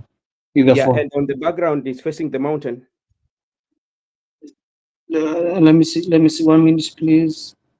Mm. Yeah. You can hear me? Yeah, I can Yes, hear you. yes. Yes, Okay, that one is the okay. verifiable. Let me just. Okay, I'm now without. Okay, I read that. Throwing caution to the wind, heavily armed police officers and state-sponsored militia have stormed the home of our DCP candidate on Douglas Musikonde in Narok Town and violently attacked him and his agents who were undergoing training. It is now clear that the plans to stuff ballot papers are complete and our agents are being intimidated to subvert the sovereign will of the people. This is an attempt to deny the people of Narok Town their constitutional right to elect candidate of their choice and to force the UDA candidate upon them. I appeal to the Narok people town to stay calm and turn out to vote despite the yeah that's despite many hurdles being placed on our way. So that is according to Rigathi Gachagua handle like 15 minutes ago. So that is also developing issue. But now You know what? There is something that Brother Ben has said that, and remember, Ruto is out of the country. mm, You know, one thing that happened. You know me. I always feel something, and I always watu wanasemanga si ni kama mm, semagi kitu. I always there's a I went to Facebook and I pointed out when they said Ruto has left the country, and I said that maybe he's leaving the country because he knows what is going to happen next. Because you see, even at the time there was an invasion of Uhuru Kenyatta farmland and Northlands, and there was an invasion for the late Raila Odinga mm, company Spectra. mm, Ruto flew out of the country. mm, And anytime there is going to be something like this, which has this become attention, he yeah. always flies out of the country. And I'm telling you, I don't feel in my gut. I don't feel something good coming. Okay, let me just go to the X space. At least we can get something here. And I also have like somewhere that I usually get the briefings. But a lot is going to go on, and that's why, like yesterday, remember yesterday when we were having this kind of discussion about what is going to happen in this by-election is a rehearsal for 2027, because if by any chance that these by-elections are not going to be handled uh, with a lot of seriousness and with giving the outcome and the reflection of the people, it tells you what is going to happen in 2027, because this is a rehearsal. And when we were looking at it yesterday, we looked at so many areas. First of all, we look at the security agencies. How are you going to handle this election? You know, how are you going to handle this election? If you handle it well, then you will convince the people that in 2027 it matters of security. Then people are going to be convinced. That is one. Two, it also boils down to the political class. How are you going to handle this election?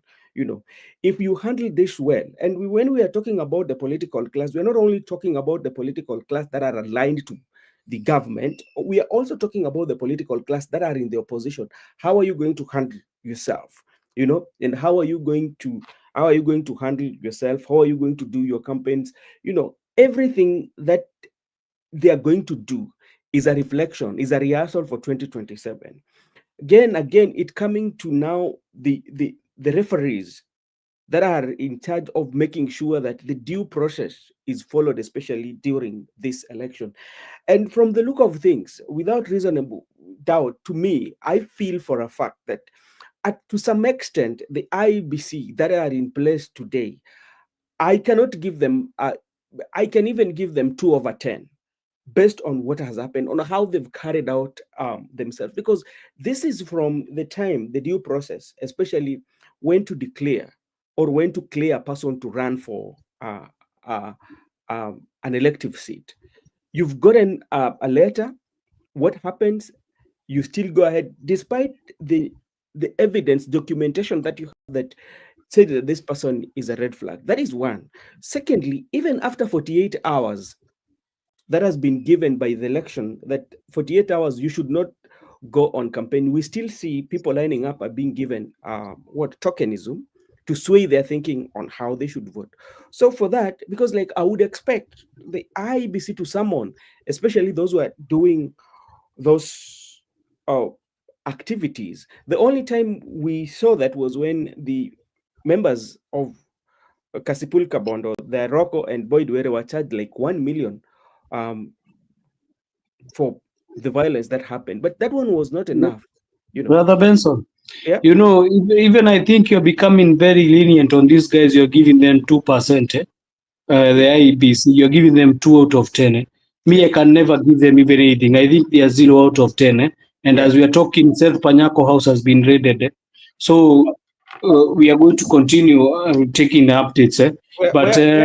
Where is that one at? I received from our media, there is a media in Kikuyu, we always receive the news, and that one is credible media. I know if I tell you that. It has been invaded. Let me go somewhere here. So I was saying you are very generous, Brother Benson, you are giving them. I think I'm taking all the time. Miguda is not talking. It's very sorry, my brother Miguda. I'm saying giving them a 2 is, it's even you are generous, Brother Benson. I can never give, maybe you give them a 1 because of bringing the materials for election. And even we don't know if they have been tampered with.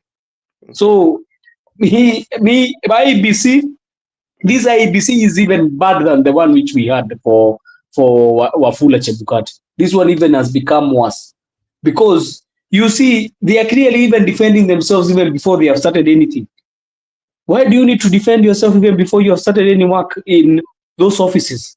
Yep. And then one more thing that makes me angry. These guys, they have had how many months? When were they vetted? They were vetted when, Brother Benson, on April or May? I think they were vetted on May is when they entered those offices. Till now, they cannot give us an election which is a very good election in terms of people, of the eyes of the people. We have so much cases that are going through. We hear even they are saying that maybe they will be having problems even with the national election in next year. So these guys, are they truly serious when they tell us that they cannot give us free and credible elections? And they have been there in the office for more than four months. So it means if they cannot do a simple by-elections, it means for the next general election, they cannot, because they'll only be having around 12 months. They'll be having only 12 months before you enter campaigns. So for me, Brother Benson, you're giving them too much generosity. Me, I think I can give them even not a 1, a half, because of bringing the materials and make sure that kuna watu wanaweza simamia elections but hata hizo elections vile zinaenda kusimamia, we don't know. These guys, they seemed, some of them seem party lined. Yesterday I saw some people talking about Malava. There was a manager for elections, the name was Rono. People they walikuwa na shida sana, watu walikuwa wameleta shida sana jana. So I was checking. Okay, this is I'm on Facebook. Miguda, before you come in, I'm on Facebook, and this is what Seth Panyako, Livondo, he's accusing the president here. This is, I quote Seth Panyako. This is his Facebook page. He's not verified. I don't know whether this is his Facebook page. Can you Miguda or Joseph, can you check his Facebook page? because I'm seeing here in his Who Seth Panyako? Yeah, is written as Hon Seth Kaku Panyako. He has 57K followers, and he's some 31 minutes ago here. I quote, "Livondo and William Ruto sent you to kill me. I thank God that I trust the only mistake I made was to make Ruto president." Kideke Inside Press. Then there's also another one he posted like 1 hour ago. Ruto is trying to kill me right now. That is Seth Panyako. I quote him. Livondo at Donhill trying to assassinate me. That is 1 hour ago. Police planning to raid the Downhill Hotel Kiberengu. So those are like 4 hours ago. So he has been posting so much on his social media, and I don't know, just confirm whether this is his page. Walk away from people who put you up. That is his profile page. So there's so much that is going on tomorrow when we wake up. That is Seth Panyako. You can also check with his Facebook page. Honorable Seth Panyako is one of the leaders who are vying for that seat for Malava, Seth Panyako. Just check on his page. It's not verified, but like there are quite a number of things that he has done. Let me just go to Twitter page also. There's so many things that I could read on it. If you know, sometimes you have to verify. Let me go on the tweet. So when you go to Professor TV, Mr. Miguda, this is what the United Opposition candidate in Malava. I quote. This is I think that the same thing. So it seems to be that could be the Panyako. So Miguda, when you look at all this is happening and the violence that we are seeing, especially in our election, and this is what we've been experiencing each and every day. Anytime we have like election, the violence, and people talk about it, we still have the security officers that are in place, and nothing has really changed. So where are we headed, Mr. Miguda?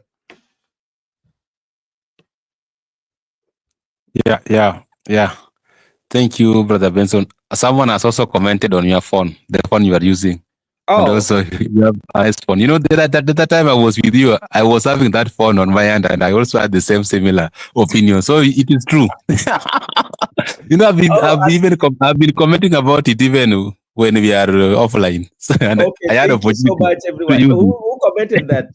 Thank you so much for that.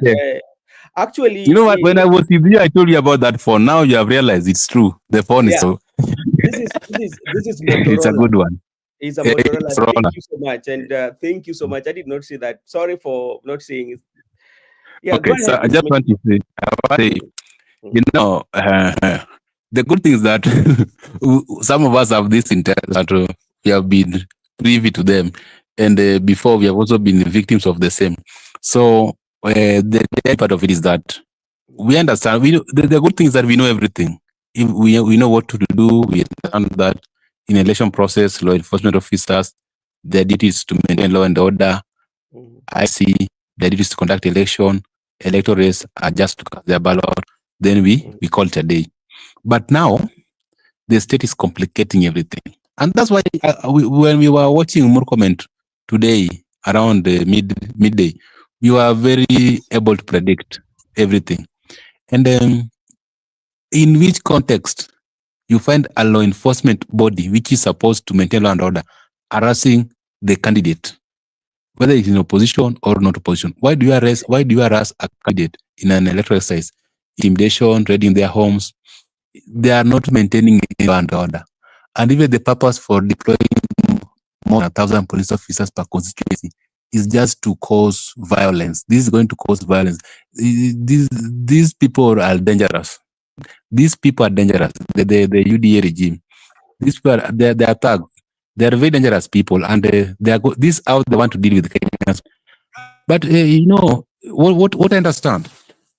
They are going to rig this election. That's a fact. But they might not get away with it as a people. And if this is what they are plotting in 2027, it's good. They have reflected to the people. So it's high time for people also to roll their sleeves and understand that they are dealing with the person, Mr. President, as one character. he usually use people, but he's the person behind everything. The way he used to, tell Gachagua to speak about shares, but actually is the architect of the shares. And remember, even when they were with the late Raila Odinga, we have the intel that he was the one pushing Raila the issue of NGCDF so that they can have more money at the where considered person that can use that. So all in all, what I'm trying to say is that let me conclude. I'm concluding. I don't want to get it, but what I'm trying to say that he usually use somebody to do something for him, then he's not on the scene. But like right now, Murkomen will be used, the chairperson will be used, officers will be used. So anytime he's not blamed. People will blame officers, people will blame police, people will blame Murkomen, people will blame the chairperson, but the guy is there. And that's why he likes Mbadi, because he's using him. Anyway, that's what I have for you. All right, thank you so much. Let me just play this a little bit. I don't know whether you can hear it.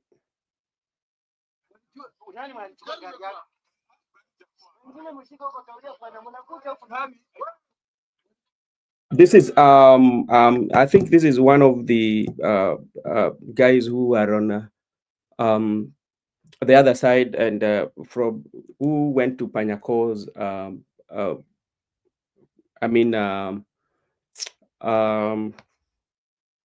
follow us, and he was beaten up. So, and this one still comes to political violence, whereby sometimes we risk so much for the politicians to an extent whereby you risk your life and go somewhere that you know it is very risky. At the end of the day, you will be beaten up. After you being beaten up, and that will be the end of you. Okay, now there's also something that is quite much interesting, and I ought to have started with it. And this one will be tied, especially, we will talk about the Kasipul Kabondo. The family of the late Albert Ojwang demand arrest of Eliud Lagat. And this one was carried in one of the papers, and remember how the issue about Albert Ojwang, was handled, including accent whereby the Homa Bay governor went ahead and decided in the construction of the house of the Ojwang's father. And now the family of late, now they are coming back. What could have happened? Because we thought everything with the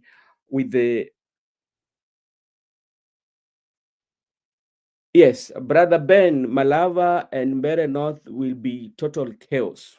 Why did we have total chaos?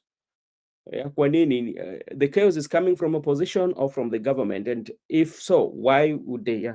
So let's look at it. Maybe Joseph, what do you think has happened now? The family are now coming out, knowing very well that people like is it Talam? They were charged with some other officers, and the case is still going on the courts that we will not talk about. But now this is a fresh demand again. The family is now demanding for arrest of DIG Lagat.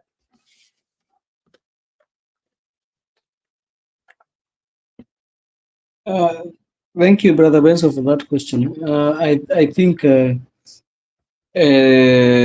father of Ojwang, you are talking about the father of Ojwang, no? Yeah. I think when people wanted to fight for the justice of his child, he backed down, and that is where the true problem came at. Because people were totally ready, even the Gen Zs were totally ready to fight for the justice of his son. But what happened? This Mzee, it seemed like he wanted to. I don't blame him. Maybe he saw now my son is gone. What else can I do? But in the eyes of people, Brother Benson, they judge you and they vindicate you at the court, and they and they send a very strong verdict about this man, and they said that he went for money instead of the kid. So I think the problem is now when he's trying to look for justice, now he cannot find it, because when it was hot is when he could have found the justice. Right now he cannot find the justice because nobody will pay attention. If it was at that time, people were still demonstrating and asking about the action for this child. And the Mzee said that let's leave these whole things and let my son rest. So I really wonder what next now. What has made him change his mind? But I don't think right now he has an upper hand. Right now he needs to do what the government will tell him. He does not have any upper hand in that. There is nothing he can do because even if you go to court, you cannot prove that Lagat was there. You see, that's the issue. That's the issue. But if you had this, it's called what? This public outcry, Lagat could have gone. But now when he showed that people that hakuna kitu tunaweza chana hii story, wacha mtoto apumzike. People just say they let the son rest in peace, and they let the family rest in peace. So that is the issue. That's the real issue. Now mzee to get justice hapo itakuwa noma, sitakudanganya. Hakuna Lagat ataenda pahali. Lakini wakati angepata justice, ni watu walikuwa wanalilia justice, wangefanya Lagat. Suliona Lagat ilibidi atolewe. Ilibidi ameenda kufichwa. Pale niliona barua nyingine ilikuwa nasema kwamba alikuwa ameenda likizoni. Si likizoni, alikuwa ameona ni kunoma, akaambia kwanza utabidi kwanza usimame kidogo. Na watu kama si mzee, watu wangeendelea na hiyo push. Huyo jamaa angekuwa ametolewa. Lakini sasa mzee niliona ni kama amecompensate kwa kitu. So akasema hiyo mambo ishi. Sasa hiyo mambo ya Ojwang, let him rest in peace. The way mzee told us. All right, Miguda, maybe when you're looking at it in terms of law or what could have happened or what has happened, whereby now the family feel like actually they need they're now looking for Lagat. What could have happened? Because like I could see there's a place they were talking of Albert Ojwang father files affidavit for the DIG, and he was saying that the DPP is protecting like this the way Lagat is being protected, That's why he did the affidavit. So when you look at in terms of law, this is a case that the suspect had already been found. There's a case that is going on in the courts already, and now he files this affidavit. Can that one affect what is taking place in the courts, or can this one be admitted again as the judicial processes continues? Okay. Give me 1 minute. I'm coming back. I'm changing something on my device. 1 minute. All right, I'll be back. Thank you so much, Miguda. Yeah, this is what Laban Misiani is saying, that at Brother Ben, Ojwang has to rest in peace. Yes, but the father feels now that the justice was not served, so that's why he has sworn in affidavit, especially now in the court. So is it too late or is too early? And this one also brings us to what is happening in Kasipul Kabondo, because like let me see what our good year is saying here. Nyamumoja, if even 525 bob can shush some of the unprivileged individual. All right. And this one comes, and this one should be a lesson, especially to us and everybody, especially when such like issues comes, and how should you handle them, And that's why sometimes you have to align yourself with great people with the legal mind who are there to serve. Because if sometimes you are in a hurry, especially, and make some comment, sometimes it backfires. Because I can remember very well the way Joseph has said when this issue took a turn shift, especially majority of young people were disappointed. Remember the case of Ojwang, so many people came all over the country, young people who did not even know him, just know him as a Gen Z, and they all gathered in Nairobi just to look for justice. But the very moment that those 2 million and all that were rewarded from the politician, or I think like president gave 1 million, the late prime minister also gave some money. There was a total of 3 million. Wanga, governor for Wanga, also gave, and there was that building of the house, the water. I can remember the legislatures of coming from Brother that area. Benson.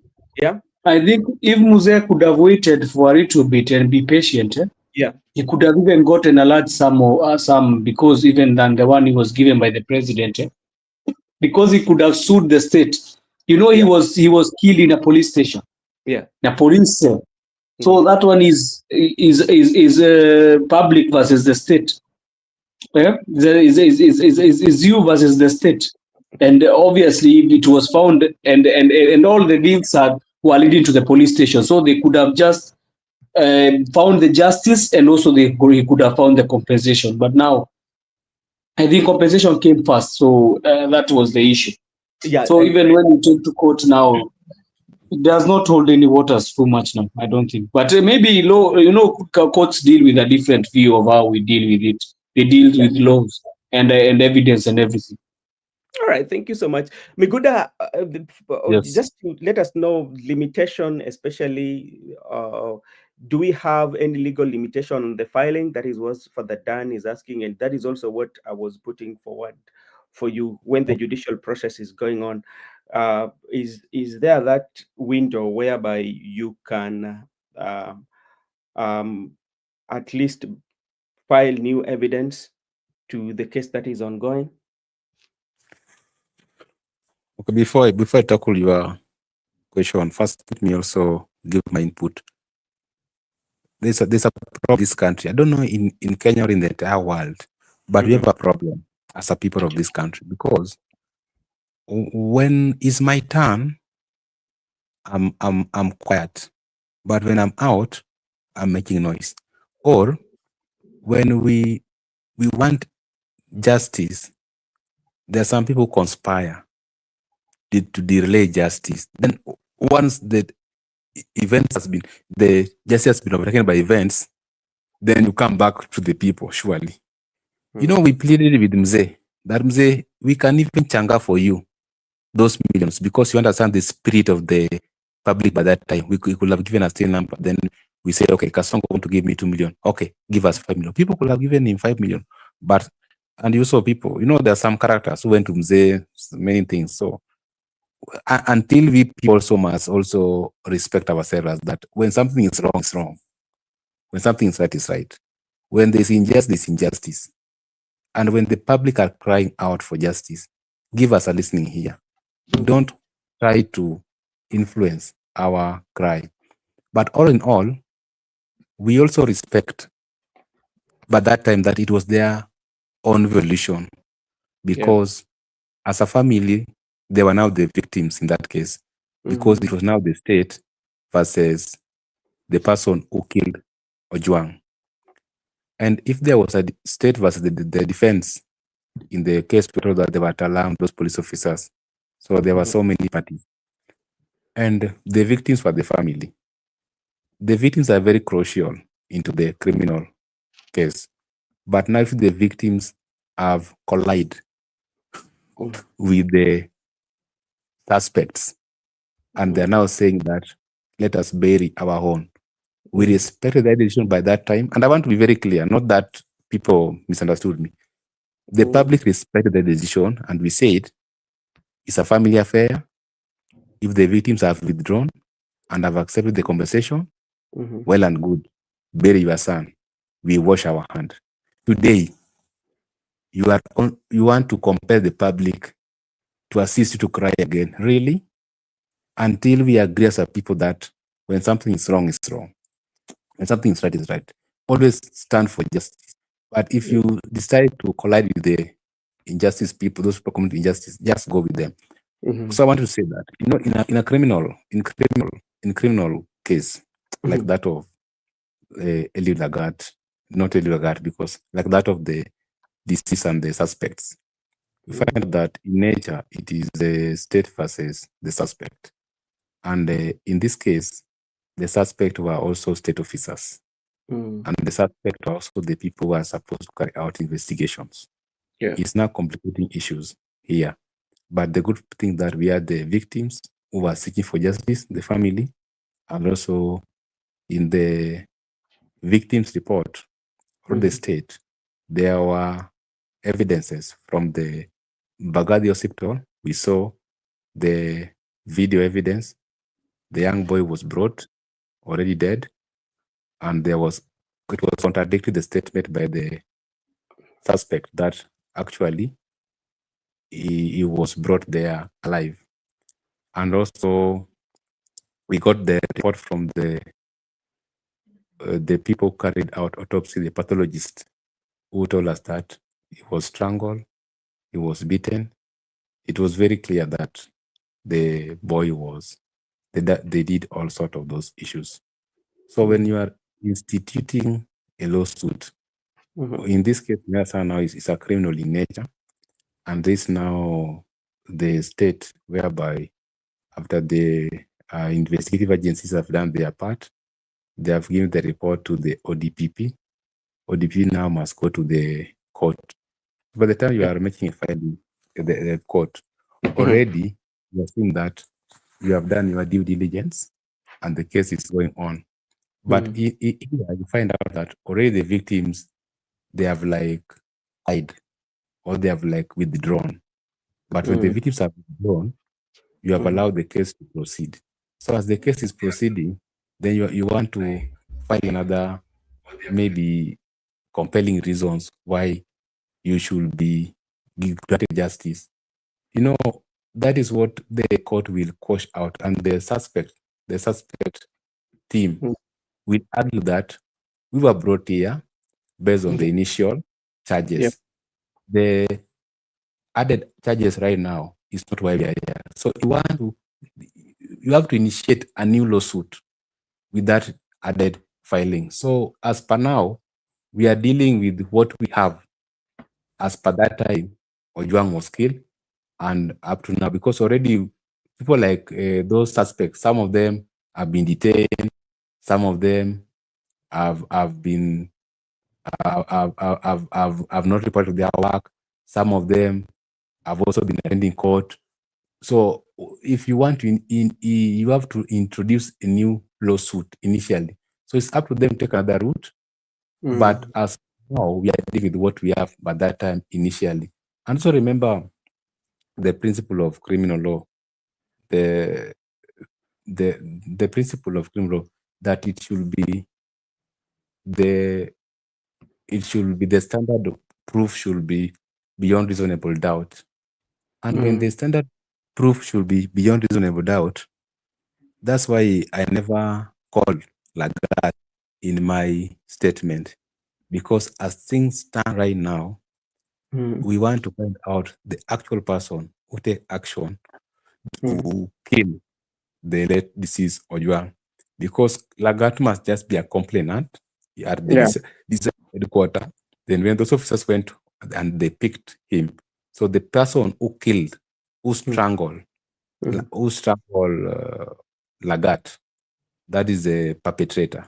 So we have parties there. We have the perpetrator, we have the counselor, we have the abaitee, the person who assists the person who assisted the perpetrator. We call them the abaitee.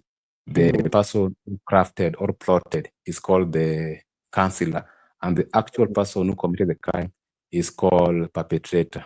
So they are going to be charged differently and convicted differently based on the role which you carried out during that time up to now. But morally, I wanted to argue morally, if you know, if we knew very well what happened, we could not have collided with the state for the circumstances. Then later, we are bringing back another file and also bringing pressure. No, that is very wrong. That's very wrong. You need to have been clear from the word go up to the very end. If you have withdrawn as a victim, therefore, remain silent and allow the current case to be concluded conclusively, then you keep off. Not that you are now bringing in new added demands to the case. That is very wrong morally. And also when it comes to determination, judges are also mandated to decide based on the moral principles, based on the school of thoughts. So judge can also make a ruling based on moral principles or based on the school of thoughts. So it's up to the judge to make that decision determination depending on the nature of the case. So the good father should just, the very way the public decided to let the young man rest in peace, let him just withdraw the way as he withdrew and allow the young man to rest in peace. This complication of things will not make the public to trust you. All right. Thank you so much. I can see Makobura. How are you doing?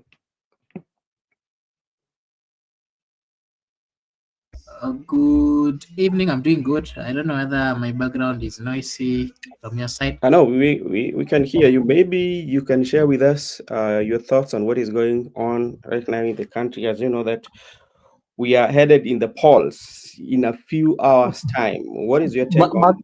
Marco Bura was in Malava constituency. Atuambie watu wanapigana ama Malava iko vipi?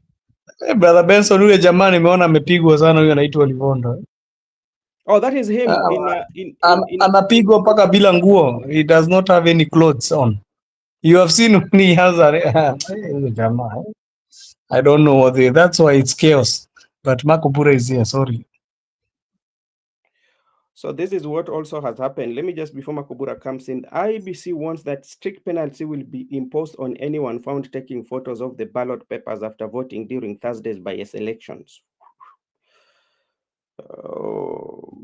Makobura, go on. So before Makobura comes in, that's a simple question. Which law is that one?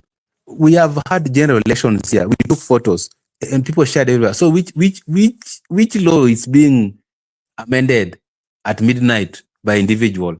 And we know how laws should make this country. Which laws bar people from taking photos in the ballot? So you see those things we are telling that these people are really not. Which law is that? What have you said? But which laws have been amended at? Makobura, go ahead. I'm coming. Go ahead, Makobura.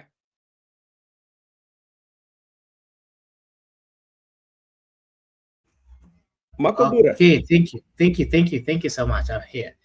Yeah, so first allow me to acknowledge the presence of Joseph Miguda, not forgetting the host, Brother Benson, and our good viewers, our good listeners. Of course, I can see good here. I saw Father, I saw Laban, I saw Shaima, I saw Brenda, I saw Nyamumoja, amongst others. I want to take this opportunity to really appreciate the fact that you've always been here with us and you've supported us in one way or another. This is Brother Benson Media, and over here we say that your opinion counts. And on the question that I've been asked to give my opinion on is, of course, the ongoing elections in the Republic. I mean, the by-elections which are going on in the Republic of Kenya. And I want to say that this match that we are seeing coming out, a typical reflection of Kenyan lifestyle and a typical reflection on how elections are taken serious or how they're viewed. We've seen a lot of politicians coming out to give out their best. They're giving their best in the sense that some of them are using the entire, the force, the money, and all those things just as a way of fighting to ensure that they get the position that are being sorted for. And I think we have gotten to a point where nowadays leadership or these particular positions are seen as avenues of getting wealth, because the level at which people are fighting to gain or to take charge or to lead, whether in the political environments or whether on the elective positions, is really getting too high. And to me, they are getting out of hand because they have forgotten the mandate of leaders. They've forgotten the mandate of the positions that they are, the role that they're supposed to be playing in the positions that they are looking for. But instead, what they are currently doing is they are looking for these positions as a way of defending themselves, as a way of enriching themselves, as a way of building a circle of political or rich friends. That is what the current view on politics is. And it is also changing the narrative, because today in the Republic of Kenya, the political class are not really looking for positions to save or to assist the suffering people of Kenya, but they are looking for these particular positions as a way of defending or assisting them, helping themselves.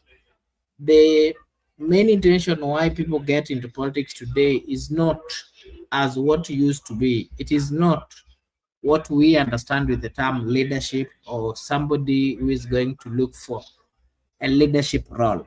Today we are seeing situations where people, leaders who are supposed to be taking care of the citizens, are the ones who are coming out to even kill, in the quest for these particular positions, whoever they find on their way, trying to stop them. Some of them are being crushed, some of them are being killed, and this is not a good thing at all for the people of Kenya. So we need to go back as a people and get to understand what really does it mean for someone to be a leader. Are we giving people opportunity to lead, or we are giving them opportunity to enrich themselves? That is part of things that we need to analyze as a people. Maybe Joseph or Miguda, you can give me the next question that maybe you guys gave your opinion and you needed to hear my side as well.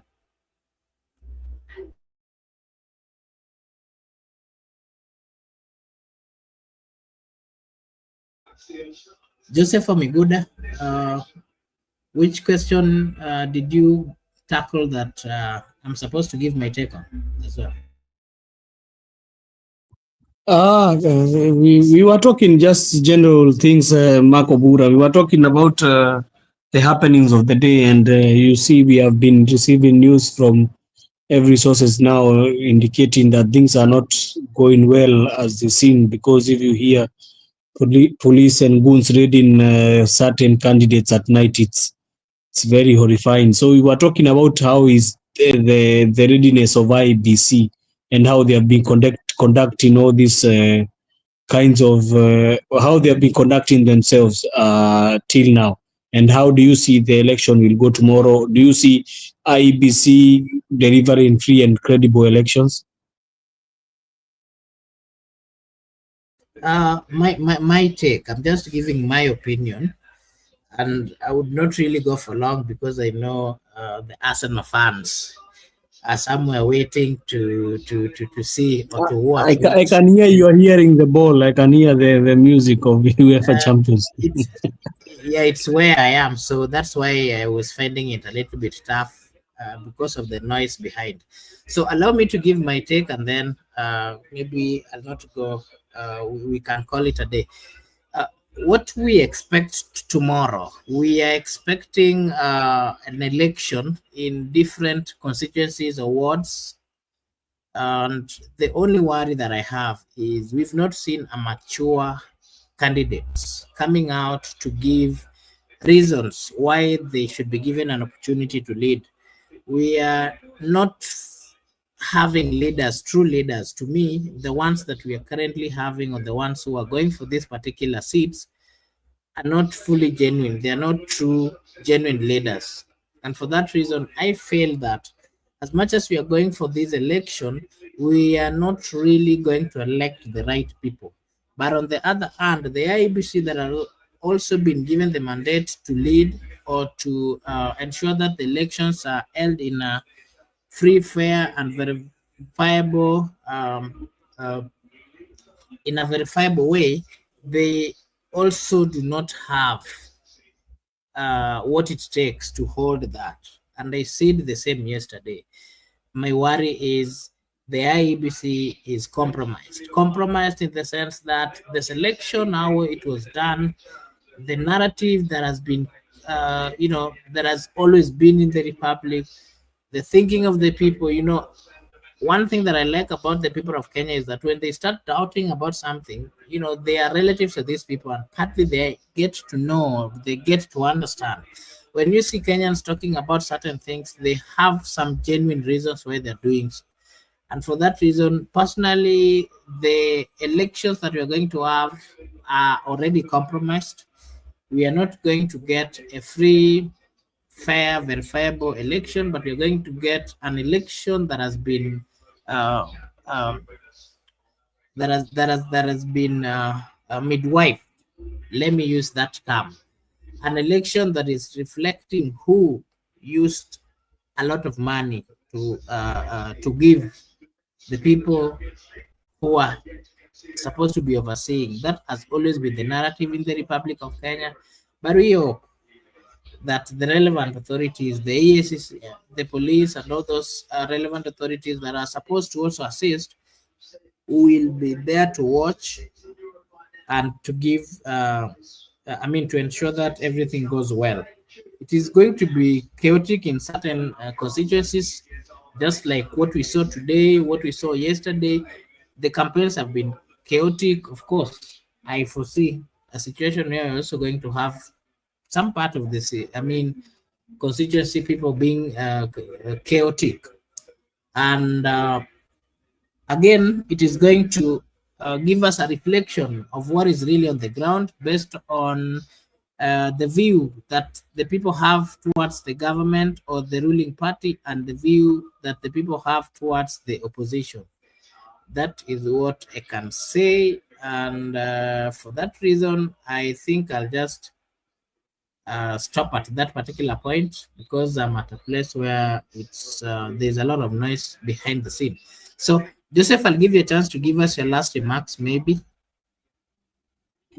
Yeah, thank you. And I want to inform the viewers that also in Kabuchai there is some issues. You know, it has been issues everywhere.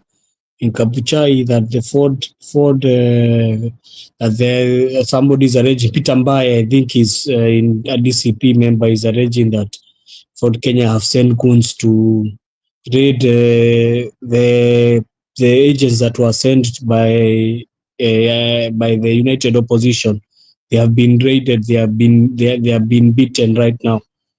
So these are things that are going to still happen, and it's a difficult time, because I don't think, I saw good here saying that anataka kuombea kukuwe na amani, lakini sioni kukiwa na amani yoyote kama hivi ndivyo mambo itaendelea. Kesho sioni amani yoyote, na hata si kesho tu, even tomorrow night, because that will be there, the counting of the votes. So I hope you are going to go and watch the match. I'm going to be following up the updates here, because now today it means watu wamekataa kulala.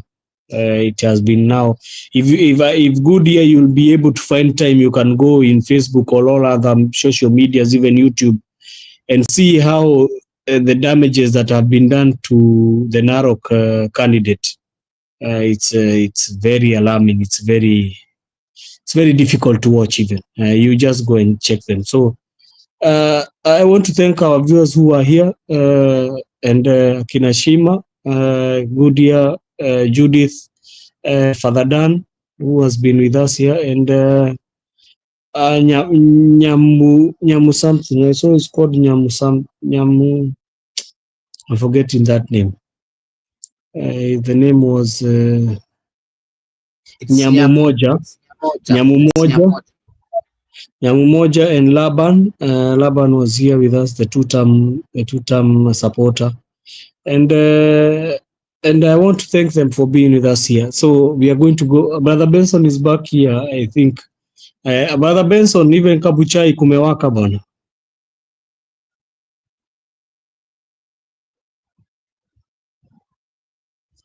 What's happening in Kabuchai? They have sent goons to go and beat up the people who are sent, like the agents of United Opposition.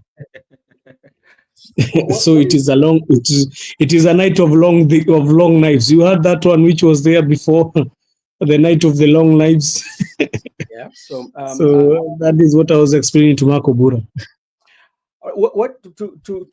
For now, what we can really say based on the perspectives that we were talking about, from the people themselves to the agencies to IEBC to the other stakeholders, I think this is going to be one of the worst, especially, and this is a rehearsal for 2027. If only 24 by elections we are experiencing, what about now the major the general election. So which means it's going to be worse than this. So that is something that now we have to get prepared of. If only now the agencies and even the IBC, if they don't take stock of what has happened and try to change, then that is the recipe that we are going to see. And I'm not talking from here. So this is people who are from DCP, because I was checking in the page of Dr. Peter Mbai. I think you know him. He always wears glasses and comes to shows. Yeah, and I think even other members have started even posting it right now. For that, those things, even if you go to the page of Dr. Peter Mbai, you'll see how the damages that were done. And it's horrifying. You can still even hear some voices there back. It's like they want to come again. So today even is a rehearsal, Brother Benson. Kesho sasa wakianza kuhesabu sijui mi naombea tu nchi yangu juu kesho sasa hakutakuwa kuzuri. Mimi siombei mabaya, lakini kesho sioni. No, we will actually tomorrow we will be here and we will be getting those briefs from the internet, and we will be keeping everyone updated, especially to check from all the social platforms of the DCP, the government, the ODM, and we see what is taking place, especially in various areas. Makobura, you are almost closing, right? Yes, because I'm not really having a good noise from the background. There's some people watching some game here. All right. Thank you so much, Makobura. And maybe you can just close. Then tomorrow we'll come early, Joseph. I don't know how your schedule will be, but we will be here so early tomorrow. Okay. All right. You can just close. Thank you. Brother Benson, thank you. I think tomorrow I'll be covering the whole by-elections from morning. All right. I think tomorrow I'm not engaged. I released my plans for tomorrow. I cleared my schedule tomorrow because I need to fuatilia what I think. Even I'll fuatilia it even tomorrow night, but I know what is happening. Unajua mimi nimekaribia sana Embu, and I'm seeing that they are saying the roads in Embu will be closed. So kama Embu kinaanuka, unajua mimi niko na watu huko, so all right. lazima kwa tukiangalia. Goody, I will let you know. I'm going to text you. Okay, Makobura, go ahead. Okay, thank you. Allow me to also acknowledge Jipsaikona. Jipsaikona naona anasema I'm watching Arsenal. Last time I said I'm not a fan, Arsenal fan, but I'm a Man U fan. Lakini siku hizi mambo haijakuwa vizuri sana, lakini we are not losing hope. We are, we are normal, si normal, fire si fire. We are continuing with the narrative that has been brought forth by the former deputy president. By the current deputy president. Yeah, so good year, utuhurumie tu, hata nyinyi tuliona mlifanyiwa mambo the other day, and najua ni machungu. Joseph hapa will tell you, juzi mlifanyiwa mambo, hata mimi niliwatch hiyo game. So I want to take this opportunity to say a big thank you to everyone who joined us. Thank you so much, Joseph Miguda. Thank you so much, Brother Benson. The host team, we really appreciate. And not forgetting those who have supported us. Good year together with everyone at the comment section. Thank you so much. And we really appreciate the fact that you've taken your time. This is Brother Benson Media. Joseph, you want to say something? Yes, good year should stop even talking about people who are in front of them. They should talk with the likes of akina anaitagwaje hiyo timu iko hapo nyuma yao. As you're supposed to be talking with entering the big six. Yeah. Wanagongwa tunagongwa na tunaendelea. We are not losing hope. That is the spirit. I know Goodyear is a stand supporter of Liverpool. Lakini going forward itabidi akuje Man U. I heard they are saying that Slot should be slaughtered.